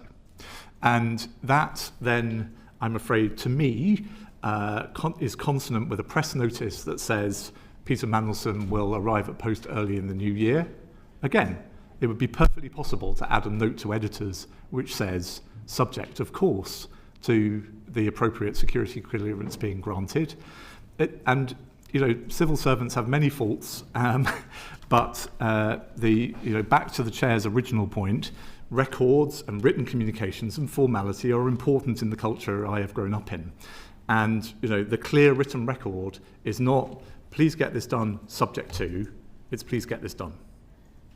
So in the previous meeting that we had when you came to the committee, I did ask you about timescales. I asked you about whether there was sufficient time. You didn't relay this information at that meeting. You actually said that there was sufficient time. I think the transcript says, in terms of the process, I am absolutely confident that UKSV undertook the process in precisely the standard way, doing all the checks it would expect to do, and we had ample time to assess and decide on the basis of its work. So that kind of contradicts the information that you're giving there. With respect, I don't think it does. The DV process, more column images about which have been written in the last few days than I think in the entirety of the rest of its existence, is an extremely intrusive and rigorous process. What we ensured, of our own volition, but responding to the atmosphere I've described, is that we used one of the tickets that the Foreign Office has per year to ask USV to do it quickly. Not to a different standard, but do it quickly. And that's what they did. And so by the time the assessment came to me, I was confident that the process had been undertaken in the usual way, but if you like, it's a crude analogy, but Mandelson's case had been put at the top of the queue rather than waiting its turn. And so when I briefed the committee on that 3rd of November occasion, I was able to say that the process had been followed in the usual way and that we did not feel that we were rushed, because we had rushed UKSV to get us the full rigorous work that they do, but ahead of the rest of the queue. And just going back to when you said the decision being borderline and denied, you were not told that it was denied at any point on the 28th when the decision was made. This is one of the most important misunderstandings. UKSV do not deny clearance in the Foreign Office. They make findings and they make a recommendation. I was told that recommendation was that they, quotes, lent against, and it was a borderline case. That's the conversation I relayed to the committee. They do not deny clearance. The Foreign Office grants or denies clearance on the basis of a hugely experienced and capable personnel security team that responds to the fact that the Foreign Office is under more threat than the whole of the rest of government put together. Okay. And just in relation to the final decision then that you made, you've referenced in your response to AFRA that you wouldn't have made a different decision. Do you often think about the consequences of the decision that you made? I've had plenty of opportunity over the last few days to reflect on that. And I think about the consequences of it right now, I'm afraid, for my wonderful family and for the fact that I don't seem to be able to sleep in my own home and for various other things. But I don't reflect negatively on the professionalism and the judgments of my colleagues, or I hope myself. You also referenced that there was a bunch of professionals that explained the risks. Who were those professionals? So the way the Foreign Office is organised, I of course don't speak for the Foreign Office today, but the way the Foreign Office is organised is that at the time, there's been a slight reorganisation since, but we had a directorate of the Foreign Office called Estates, Security and Network Directorate, broadly speaking, buildings and security. And within that directorate is a security department that focuses on all the range of security risks that the Foreign Office face, to assets, to material, to people. And within that, there is a personnel security team. And it's that personnel security team, it's laid out in internal guidance, that will assess the report from UKSV and normally will take the decision themselves on whether to grant or deny. Occasionally that gets escalated up the line, and in this case, as I've made clear, it came to me for a sense check at the end. Mm-hmm. Do you mind if I just interrupt? Because I'm still thinking about this leaning against versus versus clearance denied or withdrawn. I mean, if you had been shown the documents where the box had been ticked high concern and clearance denied or withdrawn, would you have changed your mind and decided actually UKSV were not saying that this was a borderline case and they lent against, and that they were leaning against it, but instead that they had high concern and clearance denied or withdrawn was the box that had been ticked? Completely understandably, Chair, everybody is focused on the form. But the way I recall there's so little paperwork in relation to this that forgive us for relying on the little bit that we've got. Forgive me, that certainly wasn't a criticism of the committee. I'm just frustrated that the way in which it was described to me, and which on a kind of normal human being level I would expect it to be, that this was a dialogue to some extent between extremely experienced security professionals in UKSV and the Foreign Office's personnel security team who speak many, many times a day. And so, the way the conversation, I recall it, on the 29th of January, was that they had debated some of the assessments that UKSV had made about specific risks, and indeed that as that had been reviewed internally in UKSV, some of those had shifted up and down a bit. And then the Foreign Office have reached its assessment and briefed me on it. So I can understand why we are all today focused on the starkness of the form, albeit a form I have never seen. But the conversation as briefed to me was a dialogue between the two, in which clearly, I'm not trying to pretend otherwise, there was unease in UKSV, and the Foreign Office had to work out whether it could manage and mitigate that unease. I'm going to try one more time. It does seem to me, and I don't think I'm alone, that there is a difference between leaning against and borderline and clearance denied or withdrawn and high concern. You didn't see the form. Somebody who's highly intelligent, very professional, terribly experienced, as are you, tells you, does a readout of this, doesn't say, according to you, high concern or clearance denied or withdrawn. He says something different. I mean, you accept it's different, don't you? That leaning against borderline is different to clearance denied or withdrawn, this person is high concern. It's a form designed for UKSV's role across government. What I've tried to explain, and forgive me if I've not done so properly, is that in the case of the Foreign Office and some other departments, we're not unique in this, defence is an obvious example. I know this. It's not denied or withdrawn, it's a recommendation. And what matters behind the recommendation are the individual findings about the different risks. And that's what I was briefed upon, and the way in which they could be mitigated. Okay. I'm sorry, Abdeslam, I interrupted. Yeah, it's fine. Just a few more questions. It's been reported in the media that you have been relying on Section 3 of the Constitutional Reform and Governance Act as your reason as to why ministers couldn't know the reasoning behind your decision. Is that correct? The national security vetting is not a system set up by statute. But I think, I've read some of that commentary myself, of course, I think what those voices and commentators are trying to point out is that in that piece of legislation, Parliament is implying that national security vetting is in a different category in terms of the management of the civil service from all of the other things that Cragg perfectly properly gave the executive, gave ministers complete authority over. Now, I don't recall, honestly, sort of sitting thinking, aha, I won't tell anyone anything because Cragg tells me not to. What I know is that having grown up in this system over many years, having, of course, discussed these heavy responsibilities with my predecessors, with other permanent secretaries, and having read the internal guidance about the extent to which one should share the information about UKSV findings and reports with others, I made what I hope are still a set of defensible decisions about sharing, as ministers have said to the House, only the final outcome of the vetting process. And did you get legal advice from any lawyers at any point? I didn't need legal advice. This is set out in guidance, it's set out in Parliament. The way in which this system works is that ministers are held entirely independently. Well, to quote Stephen Doughty, the national security vetting process is rightly independent of ministers who are not informed of any findings other than the final outcome.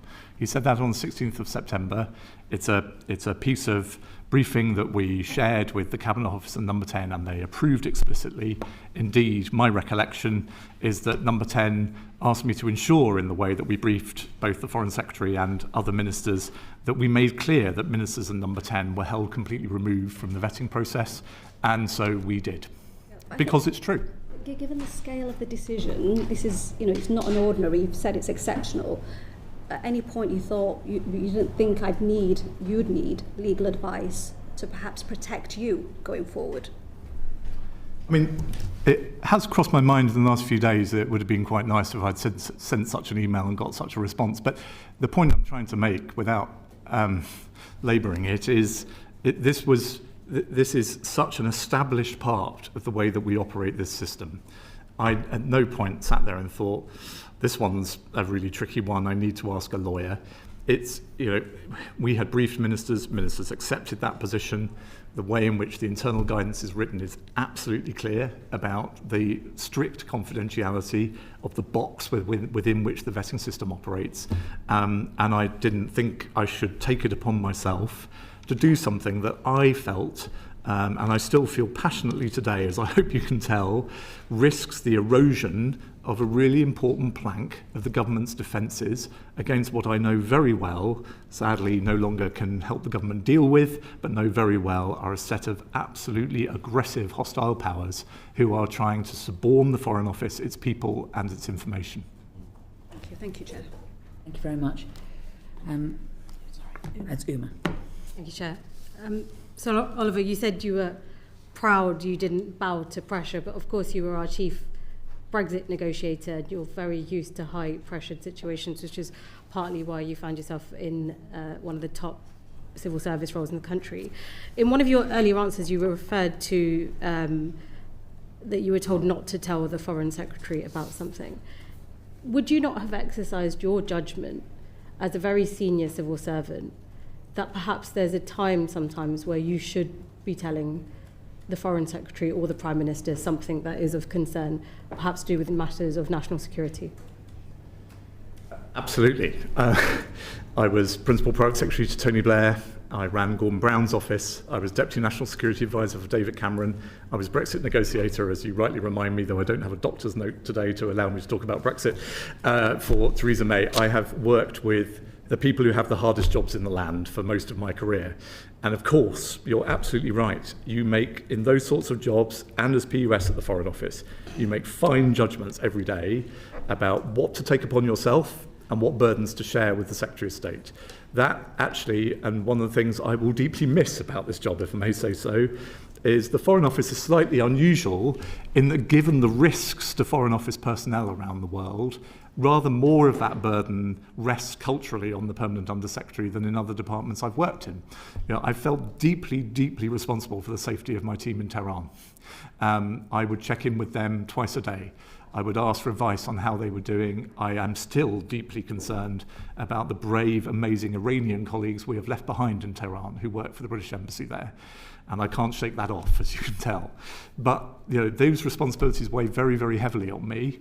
Of course, where it's appropriate, I bring the Secretary of State into the circle of knowledge about how I'm tackling those responsibilities and what I think is the right thing to do about them. Safety of staff overseas is a good example, if you don't mind the slight digression. I hope if the Foreign Secretary were here, she would say, we operated this system absolutely strictly. The decisions about whether to bring people home were for me. I was the employer. I would have to defend myself in court if I made those decisions wrong and aggrieved families wanted to take the Foreign Office to court. But it was absolutely right for me to let the Foreign Secretary know that we were going to be temporarily drawing down staff from X place or Y place. She needed to defend it in Parliament, and I understood that. This is different. The vetting system explicitly, in Hansard, in guidance, is different. I've always understood it that way, and I think it's for very, very good practical reasons that keep the people of this country safe.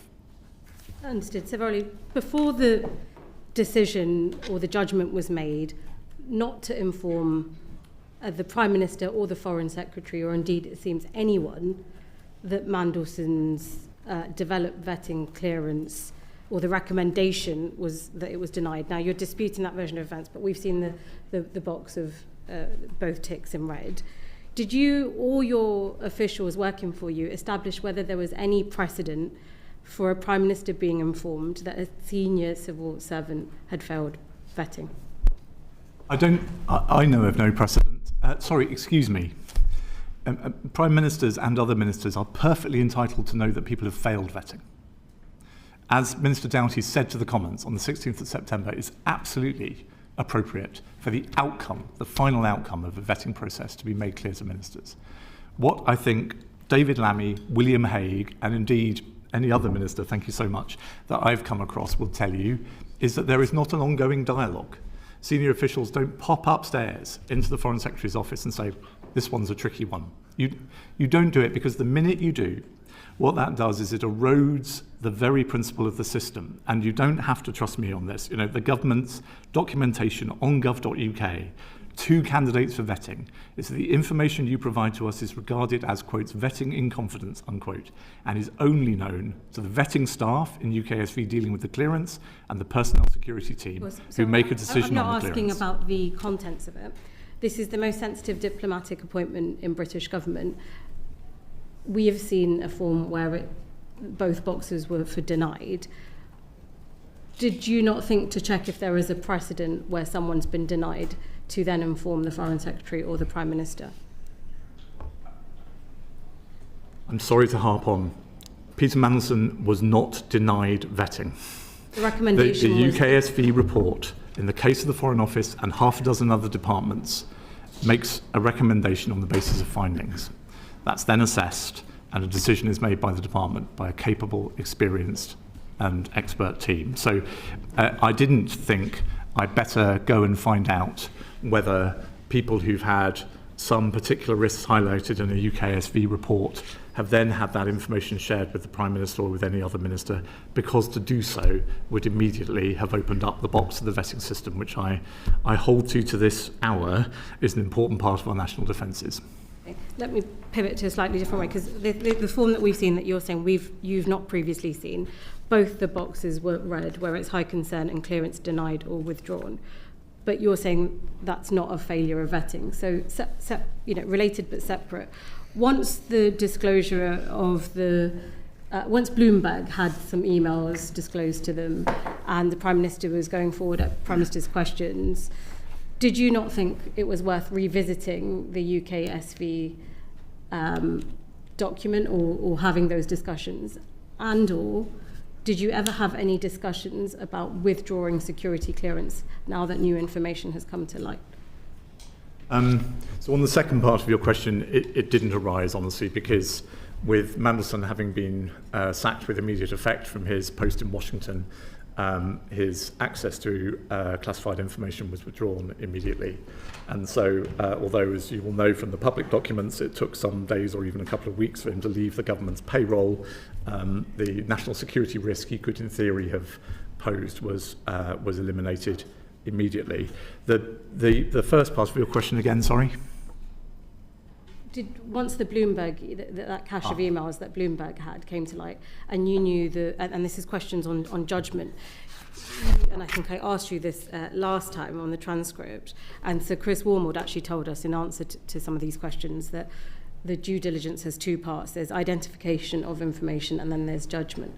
You knew that the Prime Minister was set to stand at the dispatch box and vouch for one of your members of staff. Yeah. You were rightly concerned with your staff's reputation, but my question to you at that time was, were you not worried about the Prime Minister being misled? Were you not worried about him misleading the House, given that you had not told him the full picture?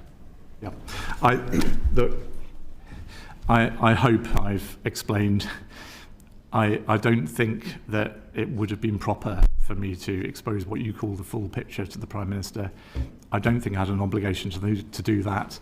I believe very strongly I had an obligation not to do that. What I do remember distinctly is in the immediate aftermath of his sacking as the Prime Minister's nominee to Washington, I did consider the asking for the UKSV underlying documentation. And that was discussed on my behalf with the Cabinet Office, who initially said that I needed a national security justification for reading that documentation. And that's completely consistent with my understanding of the system. I'm sorry to sound like a broken record. Is there a record of this conversation? I'm afraid you'll have to ask the department. The point that I'm trying to make is that then... Is there a record of you asking? You would have thought about this and thought, I think I should look into this. I think I'm going to make this request, and these are the reasons why I'm going to make this request. Did you make a note of that? I don't remember doing so. I'm sure there will be evidence that you could take that will stand that up. The thing I'm trying to get to, and is that actually the Cabinet Office's response made sense to me. This is a hermetically sealed box, and just because it's convenient to you as Permanent Undersecretary or reputationally timely to review this documentation, that doesn't mean you should do so. And so I think they changed their view later, and I also respect the reasons they might have changed their view. There was a lot of dialogue between the Foreign Office and the Cabinet Office as to who precisely owned this risk. But what I'm saying to you is, yes, it did cross my mind, but I wasn't surprised at the immediate reaction. Further follow-up, Chair. Sorry, there is a on-record instance of a Prime Minister being told of a senior official having their security clearance withdrawn. The Prime Minister of the day was Margaret Thatcher, and she made a written statement to the House of Commons in 1987 setting out the withdrawal of security clearance of Sir Maurice Oldfield, who was former head of MI6. His security clearance was withdrawn. Now, you're talking about processes and the rules as it stands, but how come Margaret Thatcher was able to be told that someone's security clearance had failed and then it was subsequently withdrawn, but with Peter Mandelson, all the issues arising about his security matters are not being considered in that same vein? Even I'm afraid I do at this stage need a tiny bit of levity. I was 12, so I don't remember I am conscious of the passing of the years, given it was my birthday yesterday, but I was only 12. The thing, the point you're, if I may say so, helpfully making is the Prime Minister was completely appropriately told the outcome of the process, is my guess. She chose to make that public, as I remember it, not from age 12, but from an amateur interest in history. There were some very particular circumstances around that case, and the Prime Minister chose to make that public. But the point is, was the system right to tell Margaret Thatcher that clearance had been withdrawn? I think that's completely consistent with what I've been trying to explain. That was the final outcome of a DV review, and it was withdrawn. The final outcome, as Stephen Doughty said to Parliament, as Yvette Cooper and I wrote to this committee, the final outcome was shared with ministers. Olly, I'll just leave it with this. Your version of events, thank you for setting this out. You were telling us that it's borderline. The version that we are seeing shows a very clear denied and recommendation not to go forward. And those two things don't quite match up at the moment.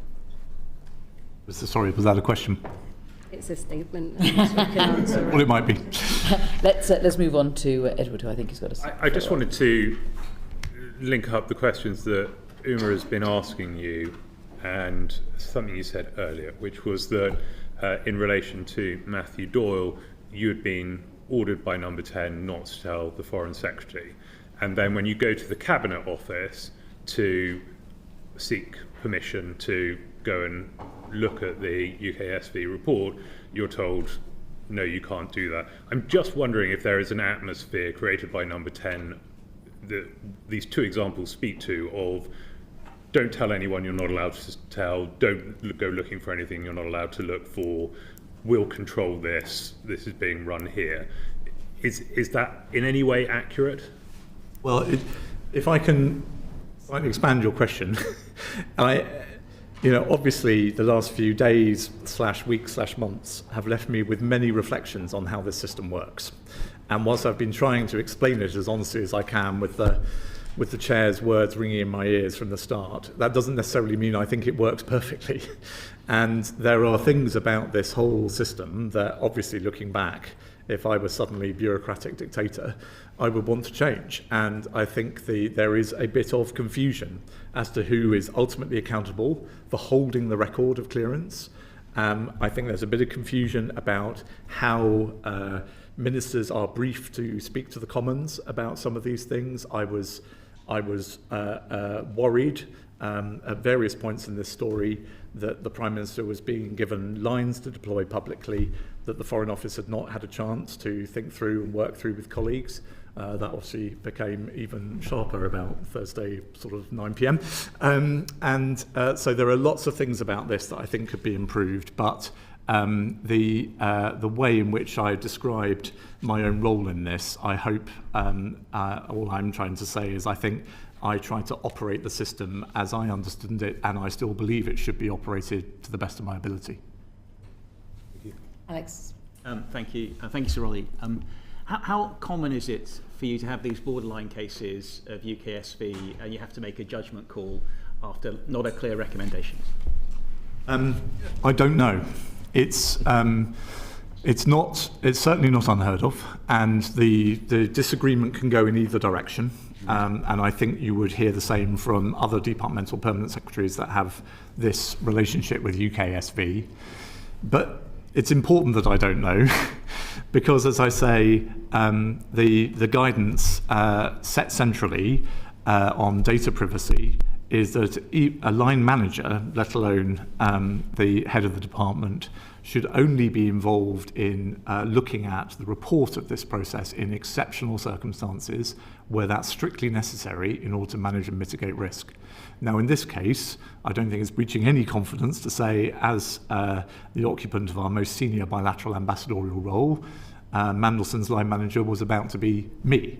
So I needed to be aware of the mitigations that were being proposed. I needed to be an active participant in managing them. In other cases, well, in my tenure, there were no other cases like it. And so now that the Chief Secretary to the Prime Minister has suspended the ability for the FCDO to do that, what impact do you think that will have on department postings and the ability to get people into the right place? I'm very worried about that, honestly. I'm now, sadly, a sort of informed spectator, but I'm worried about that. In my experience, there are very, very good reasons why the diplomatic service is given a degree of expert latitude over these things.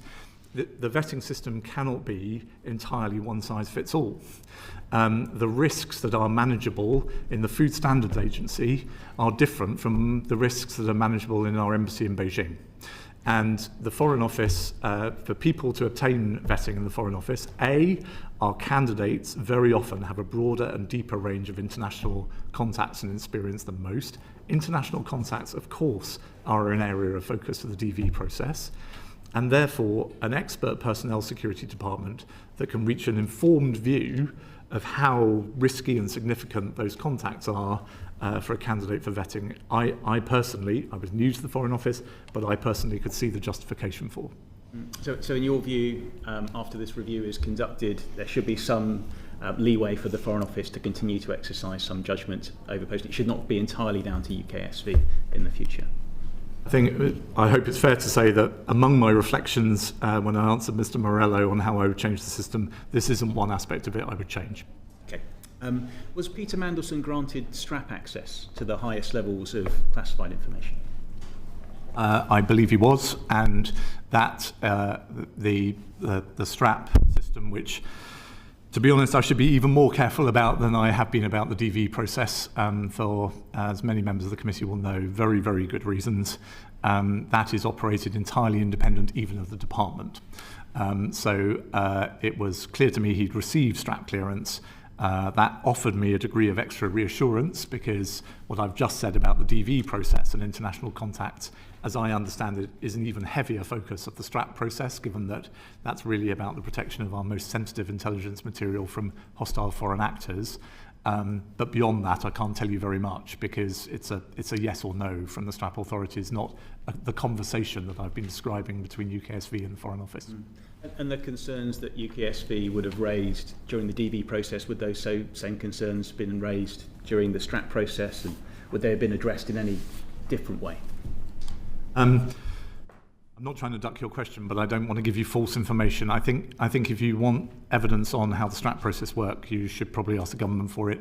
I certainly remember at the time we granted DV, that it gave us a degree of extra reassurance to know that the Strap authorities would have a fresh opportunity to take a view on some of the things that we considered in that process.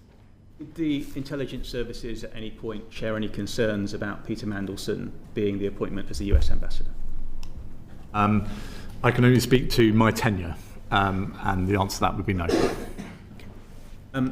Knowing what we do now about Mandelson's leaking of sensitive government information during his role as a cabinet minister, what steps did you take as the PUS to ensure that when that became public, there was no further risk to the FCDO? Well, that could be mitigated. Well, obviously, pardon me, but to get the chronology straight, that allegation about Mandelson, which, again, like all of us, I should probably be careful about given there's a live Metropolitan Police investigation, was only made months after he was withdrawn as ambassador. So, as I've already explained to the committee, we took all the usual precautions of shutting down access to sensitive material at the point he was withdrawn, and that's probably the best answer I can give you. And what actions, I mean, he's obviously had access to all that information for many months. What steps is the department or government generally taking to ensure none of that is in the future passed on? I don't think I'm here to speak for the Foreign Secretary, but if my reading of the newspapers is right, she's looking at that issue herself, so maybe best for her to give you evidence on that. All I can say is that obviously in the aftermath of his withdrawal, and particularly in the aftermath of this Parliament's humble address, all of those communications have been looked at in depth. And one final question. You were PUS when the press first became aware that Peter Mandelson, in their words, had failed his security vetting. How do you think that was leaked, and what do you think that says about the integrity of the UKSV process?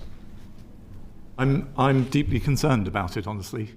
It probably flows from the rest of the evidence I've been giving you this morning. I think this system does not work if candidates for it don't understand that this is an entirely different category of protection. And losing that conflict, I know it's a cliche, but that trust once gone cannot be got back. Thousands of people go through this process. Thousands and thousands of documents and sensitive issues and operations depend upon it. And I am struck and saddened that within, I think, days, probably only a small number of days, of the Cabinet Office, for their own reasons, deciding to open that up, to share what they thought they'd found and their perceptions of it internally with Number 10. I'm not making accusations at anybody. It's not my business to do so. I hope they're being very rigorously investigated and the prosecutions will result, because this is a grievous breach of national security.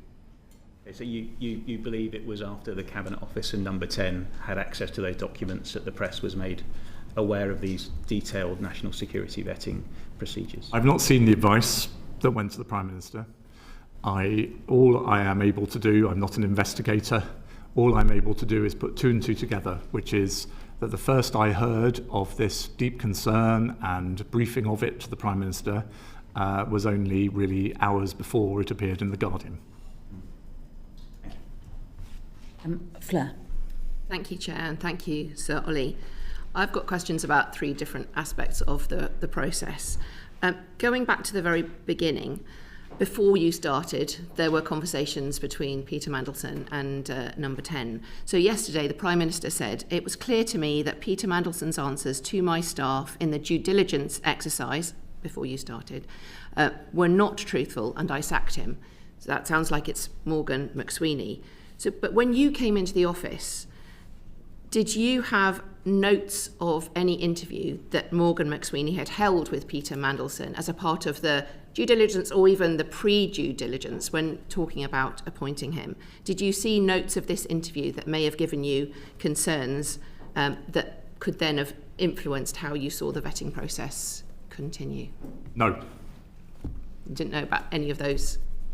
I knew that there had been an appointment process of sorts, and that Number 10 had operated that with the Cabinet Office. But to be honest, I think I first heard the words due diligence report after he was withdrawn as ambassador. Thank you. And then the second one is about the meeting that you held on the 29th of January about the vetting. Did you hold that meeting because it was flagged that Peter Mandelson hadn't passed? If it was a clear pass, a green tick box in the form you didn't see, would you have even held that meeting? Or did you hold the meeting because it was an ambassadorial appointment to Washington and it was Peter Mandelson? I was asked for that meeting because I think it was a borderline case, and a particularly prominent and significant borderline case on which, perfectly properly, very sensibly, the director felt he wanted to check his reasoning and make sure that I was comfortable with it. And is there a note to that effect? That the request was that the decision was made that you should have a meeting because of these issues were going to come up? Not to my knowledge. It was, this was Director ESND was one of the most important figures in the way I was learning how to run the department. I'd spent a lot of time with Ian already because of the heavy responsibilities that I was learning that I held as accountable overall for security. So Ian was in and out of my private office regularly, and I was pleased about that. He, I think, said to my private office, I need 10 minutes with Olly tomorrow, the day after, in order to take him through a particular case. A particular case? Not the particular case that you've been rung up every day by number 10 to ask about? This is second-hand. I'm trying to help you by guessing what the conversation might have been. All right, okay. It's unfortunate, because if there had been a note made of the decision that the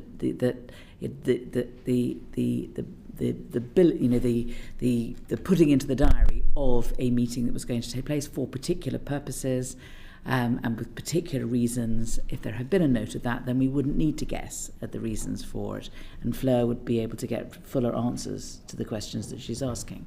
Although I should say again, apologies, Chair, none of the issues that underlie the conversation we've been having this morning could have been committed to our IT system.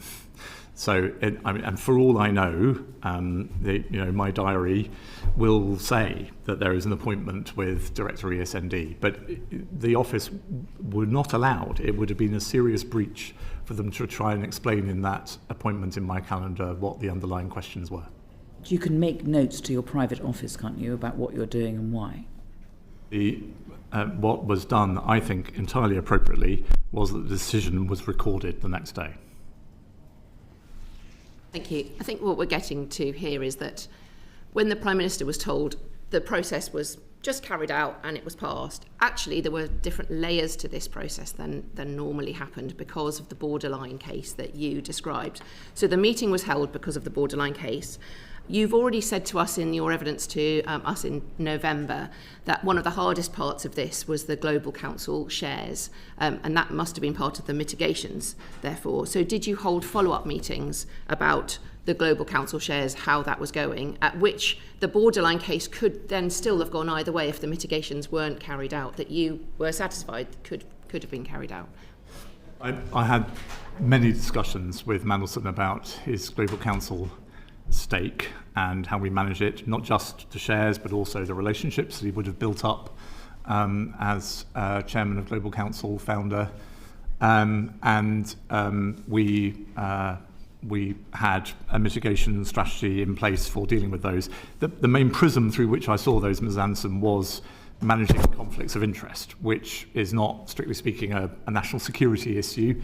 I suppose in extremis it could turn into one, but was more about protecting, of course, I suppose, Mandelson's reputation, but potentially protecting the government and the Foreign Office's reputation against any perception that he was advantaging Global Council or its clients.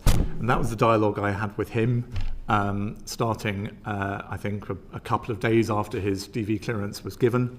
Conflict of interest management, as I may have said to the committee when we talked about this back in November, is an iterative process. It would be a serious mistake to say all conflicts are managed, tick, let's forget about it. You have to actively manage them, so we kept coming back to it. And also, in order to give me greater confidence, with his permission, I briefed his office and his senior team in Washington to help me keep an eye on any perceptions of conflict as his term as ambassador advanced.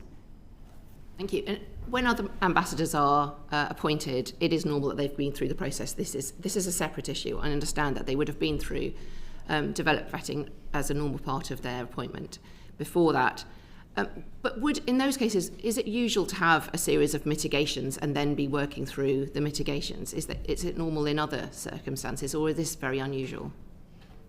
I hope this is not in itself a breach, but I was revising for myself the department's own internal guidance on this, which is available to anyone going through the vetting process. What it says is, where we do find a risk, we always try to manage it through our aftercare programme or risk mitigation. So that is standard process for all applicants and holders of DV. So the process I'm describing to you was not some special one we invented for Mandelson. It's a completely standard part of the consideration of granting DV. Okay, thank you. So then my final question's about the most recent part of the process. So the moments that the Prime Minister talked about, those moments when he felt he should have been told more, that when he went to the House of Commons and to Prime Minister's questions and others, those moments when the unusual parts of the process, not the internal parts of the security vetting that should be rightly kept secret, but the outcome of that and the fact that it was not a straightforward process. So first, when you had the vetting process advice in January 2025. Second, when Mandelson was sacked in September and the Prime Minister gave a statement to Parliament, and that there were press comments that Mandelson had failed his vetting. It was beginning to be the heavy pressure on what happened actually in the process. Then third and fourth, when you appeared before us in November and that you wrote to the chair of this committee. Fifth, there was PMQs and the humble address debate on the 4th of February. And then sixth, the response to the humble address debate on the 16th of March. Every single time it was either the Foreign Secretary or the Prime Minister or another minister making a statement who had to stand up in front of the House of Commons and other places to justify the process going on.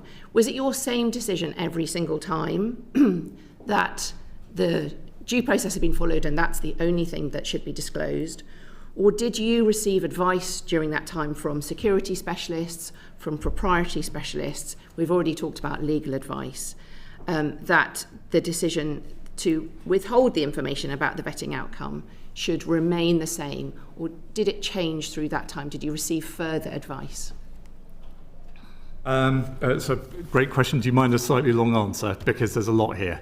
So, I'm afraid, not least because my memory is not good enough, going to go through all of those 6 instances. But the fundamental here is that as we prepared the joint letter that the Foreign Secretary and I sent to the Chair back on the 16th of September, and in parallel, Stephen Doughty's briefing for his appearance in the House of Commons the same day, to take one example, we prepared all of that, not just in consultation with the Cabinet Office and Number 10, but as I recall it, with Number 10 telling us that we needed to make definitively clear that ministers and Number 10 were not involved in the vetting process in any way. Now, that's not designed to be outrageous to me. That was exactly what I expected.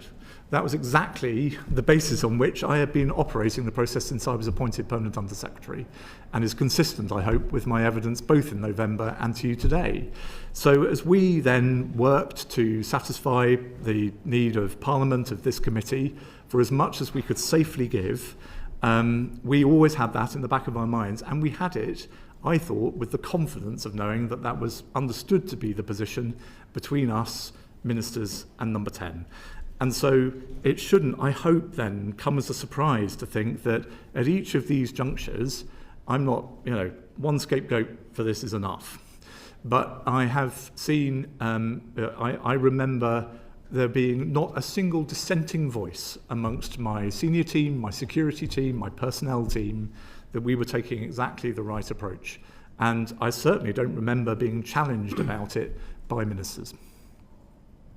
there was no indication that you should seek legal advice, as has subsequently been done and able to give to the Prime Minister, that it wasn't the whole truth that that Peter Mandelson had just passed the vetting process. The whole truth was that there were concerns along the way. You couldn't reveal any of those concerns, but there were concerns. They were looked into, and then he passed his vetting. There was no consideration that could have been a more full, complete version of events.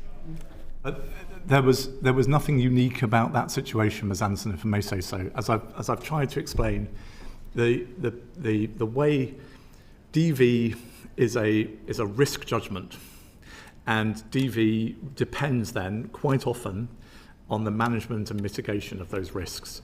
And that's the internal guidance I read out to you earlier is absolutely clear about that. The objective of the system is not to discover things about people and trip them up. It's to encourage the applicant to be open and make full and frank disclosure of potential vulnerabilities, and then, if possible, find ways of managing them. And if we turn DV into a pass-fail piety test, what we end up doing is robbing the British state of a lot of very, very capable people with complicated lives and potential vulnerabilities. And I really, really don't want that for the sake of this country. If anything, this government needs to be served by an ever-increasing range of people with broad experience and interesting lives, not suddenly find that the only people we can employ in sensitive roles are ones who raise no issues whatsoever. It's interesting and interesting, Sir Olly. I mean, there's interesting and Peter Mandelson's life and the threats that he may have had to the British state.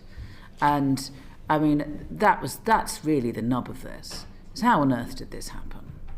The things that you might say are interesting, sorry, I can't quite shake 20 years in Whitehall. The things you might say are interesting, Chair. I mean, I would contend that those were very, very well known. And they were very well known at the point at which the Cabinet Office produced pre-appointment due diligence work for the Prime Minister. The Prime Minister settled on his nominee, he recommended it to the King, he announced it to the public, and then he asked the US government for agrément to his nominee as ambassador to Washington. So I could agree with you, but I don't think there's not a sort of big surprise in the fact that Peter Mandelson had an interesting life. What I say to you still is that DV is for a different purpose. It's to establish vulnerabilities that lead to an unmanageable risk to UK national security. That's the process, I hope, that we undertook in good faith. But you see, this doesn't stack up, does it? Because in the end, he lost his job because he was a threat. And that should have been revealed with the DV. He was leaking secrets from the British state to a foreign bank. That's pretty serious. With respect, during a time of an economic crash. Somebody must have known about that. Some spook somewhere knew that. That's what DV is supposed to be about, isn't it? That was not known at the time of his withdrawal, to my knowledge. Certainly it wasn't publicly known, it wasn't known in records available to me or to others in the Foreign Office. What was known was that the basis on which the Prime Minister thought he had received assurances from Mandelson about those connections from his past life with Epstein, the Prime Minister can speak for himself, but I remember him visibly angry that in his view he'd been deceived about those connections. That was the point at which he required of me to withdraw Mandelson from Washington, and it was a very difficult day of my professional life, but I think the Prime Minister did the right thing. I'm going to go to Edward and then to Alan, if that's all right. Thank you, Chair. So, Olly, to that point, the Prime Minister in his statement yesterday to the House said, "Let me be clear, the recommendation in Peter Mandelson's case could and should have been shared with me before he took up his post. Let me make a second point. If I had known before Peter Mandelson took up his post that the UK SV recommendation that developed vetting clearance should be denied, I would not have gone ahead with the appointment."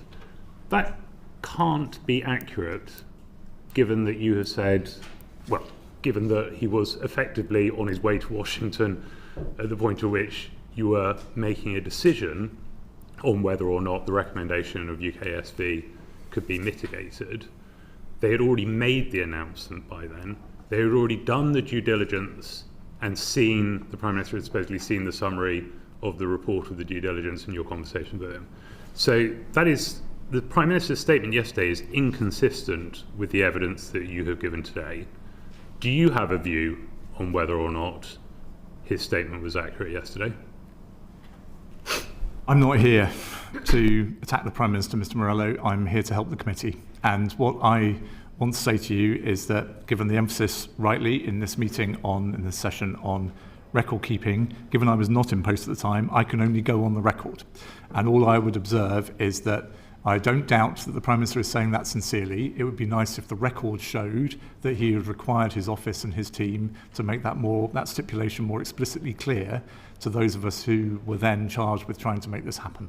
They had already made the decision to push ahead in the absence of the UKSV having completed their process.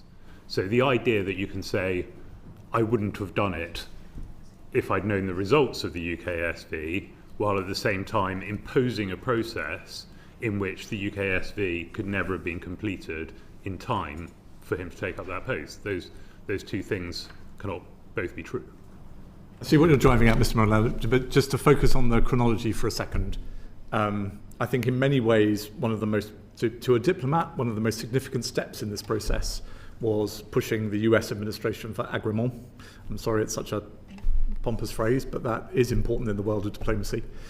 And so in that narrow sense, you're right, that we, on the government's behalf, were pushing for the Prime Minister's nominee to receive agrément before the UKSV process, let alone final clearance, had been given. But we did not deploy him to Washington and grant him a contract until he had obtained vetting. And so the bit of this process, I would say, that the Foreign Office absolutely could and did control was, and this stems from the stance my predecessor took as well, is that he could only serve as ambassador in Washington if he had an extant DV clearance, and that was obtained in time. I want to go back to Alan, please. Thank you, Chair, and thank you for your time today, Sir Olly. I'm going to take us to the last couple of days and weeks. The Cabinet Office obtained the vetting file on the 25th of March. Had you been resisting sharing that, or part of some push to stop the Prime Minister from seeing relevant information, potentially as part of some cover-up? I should say, before I go any further, it's nice of the committee to keep thanking me for my time. My diary is wide open. On the point you make, which is obviously, sorry for the levity, that is a very serious point. We were having these debates between Cabinet Office, Foreign Office, other departments as well, though they should speak for themselves. Obviously, in the aftermath of the humble address, the wording of the humble address motion is honestly a bit inconclusive about exactly what Parliament wanted of the government in connection with vetting. Vetting is raised, but in a rather oddly specific context, I can say now as a non-official. And so there was a live conversation involving us, Cabinet Office and others about what that scope really meant and how we might satisfy it.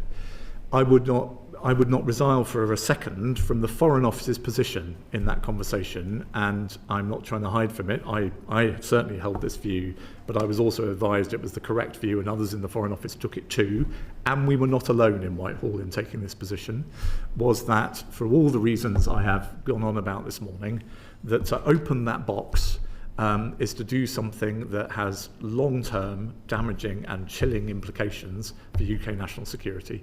And yeah, I will not hide from the fact that my department, including me, took that view in those internal discussions. But you said didn't want to share. We did not own the material.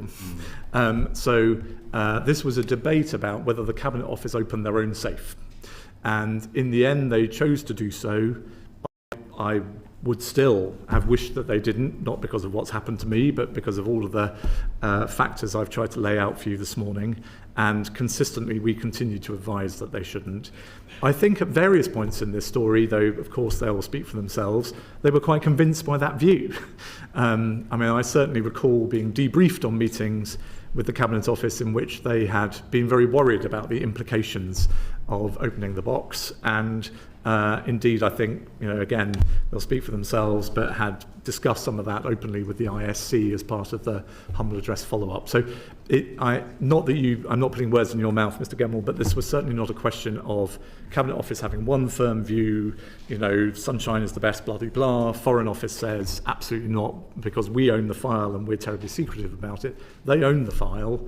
We thought that the government and national security was best protected by trying to stick to the principles that I've described to you this morning. That was not just my personal view, but that was the strong view of my senior team. Thank you. Yesterday in the House, the Prime Minister said that officials in the Foreign Office saw fit to withhold information on Mandelson's vetting from the most senior ministers in our system. Is that how you see it? No. Once the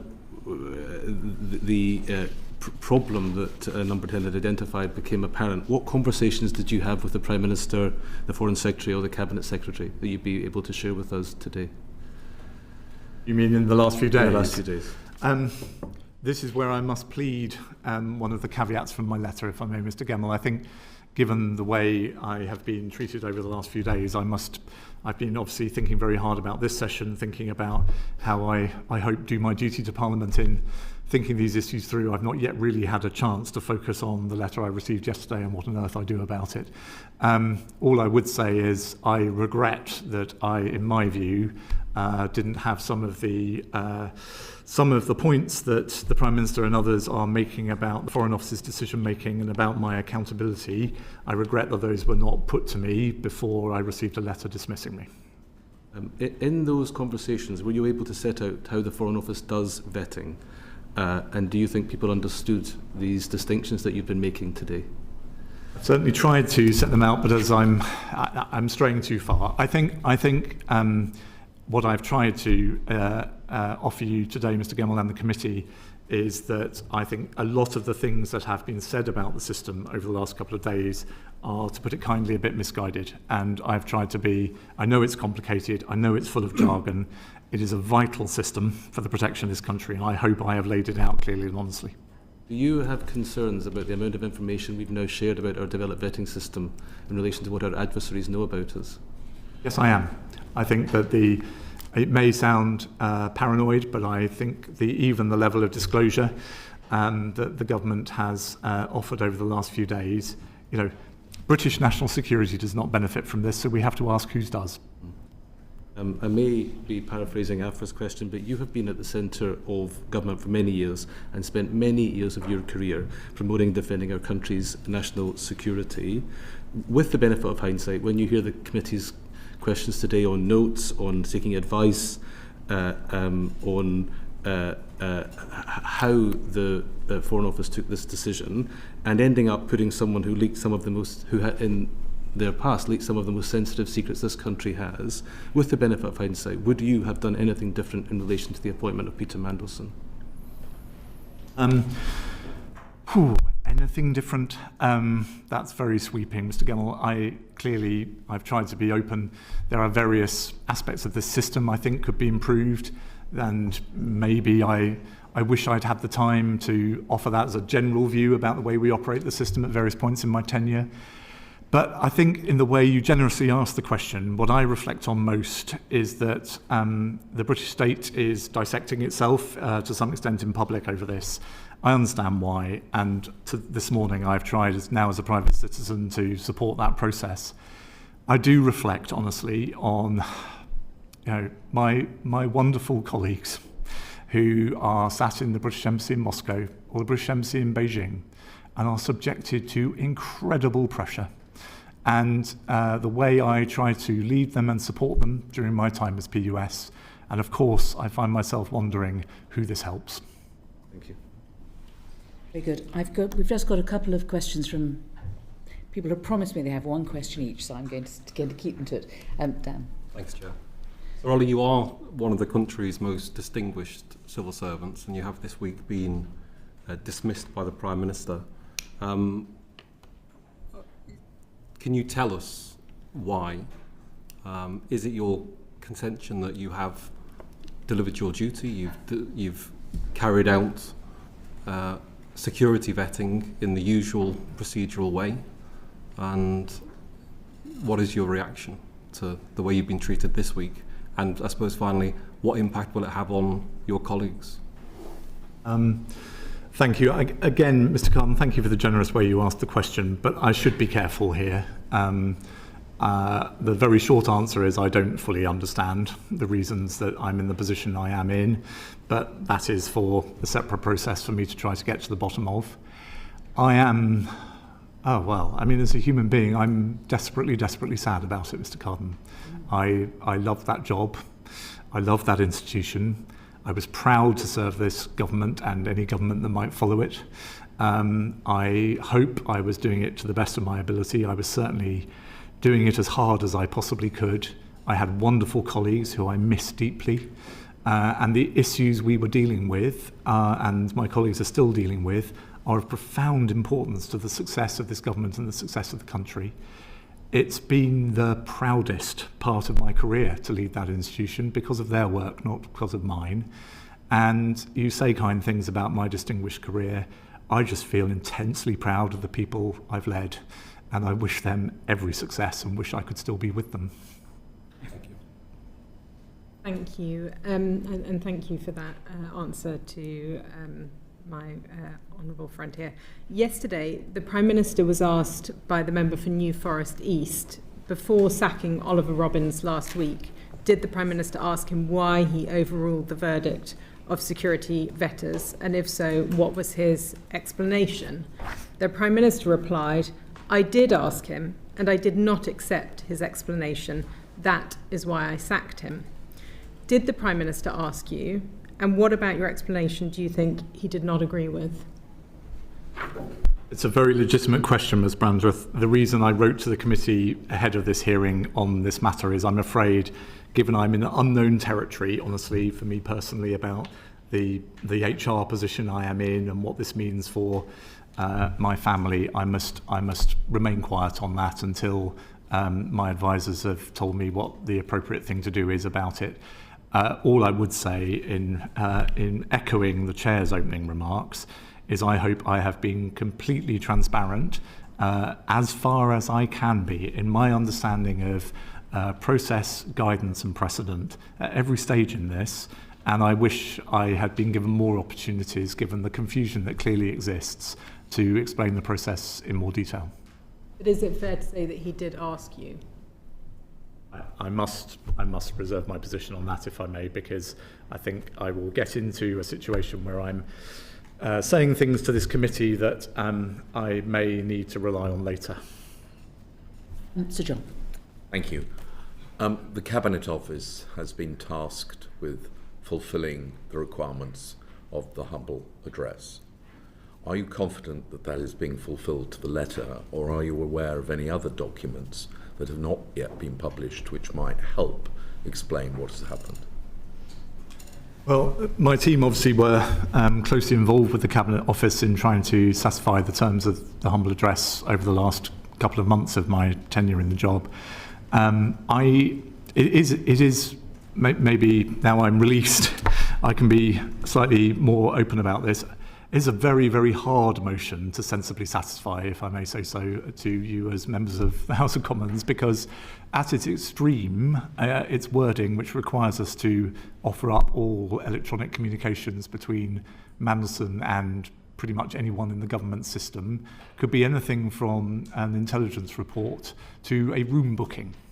And so what we've been working through for the last couple of months is how on earth to interpret that in a way that satisfies the underlying, clearly legitimate, the government voted for it, desire of Parliament to understand more about the circumstances surrounding Mandelson, with not actually creating an unmanageable burden and frankly unmanageable national security risk for the operation of our diplomatic service. So I don't think today, sadly, it's for me to explain how the Foreign Office is working with the Cabinet Office to try to manage that, but I hope it helps my colleagues and indeed ministers left behind in the system to explain that that was a very, very difficult thing to work through. And are you aware of any documents which actually would be highly relevant to this matter but haven't been released? So there are clearly documents related to the terms of the motion that have not yet been released, because the release that's been made so far is I think, a relatively small proportion of what the government could choose to release in this process. There is obviously the ISC process in respect of international relations and national security, as you'll be aware, and I think there's a live dialogue, again, obviously now pleading that I'm no longer part of it, but a live dialogue between Cabinet Office, Foreign Office and ISC about how to manage that weight of material. That's it. Thank you very much. Thank you for coming in and for answering our questions. I hope that the questions that we've asked have covered the sort of questions that the public will also want to have had answers to, given how important this matter has become. And thank you for your time. And what I'd like to do is if you wouldn't mind, the press and the public could remain seated, and then if you're able to leave first, and then we'll release press and public after that. But I'm going to now finish the proceedings. Thank you very much.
to ask you a couple of questions? No? What line do you go? Take lead. So is that like you do both? I do both.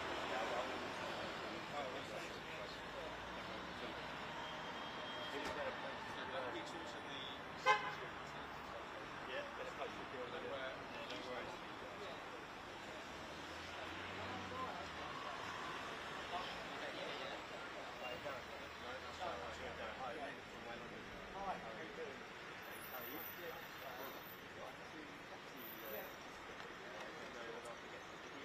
How you doing, Peter? Good. How's it going? Sit back, good to see you again. Thanks for coming down. What's happening so far? Do you know? We don't actually. No, I've done on our first book on a box.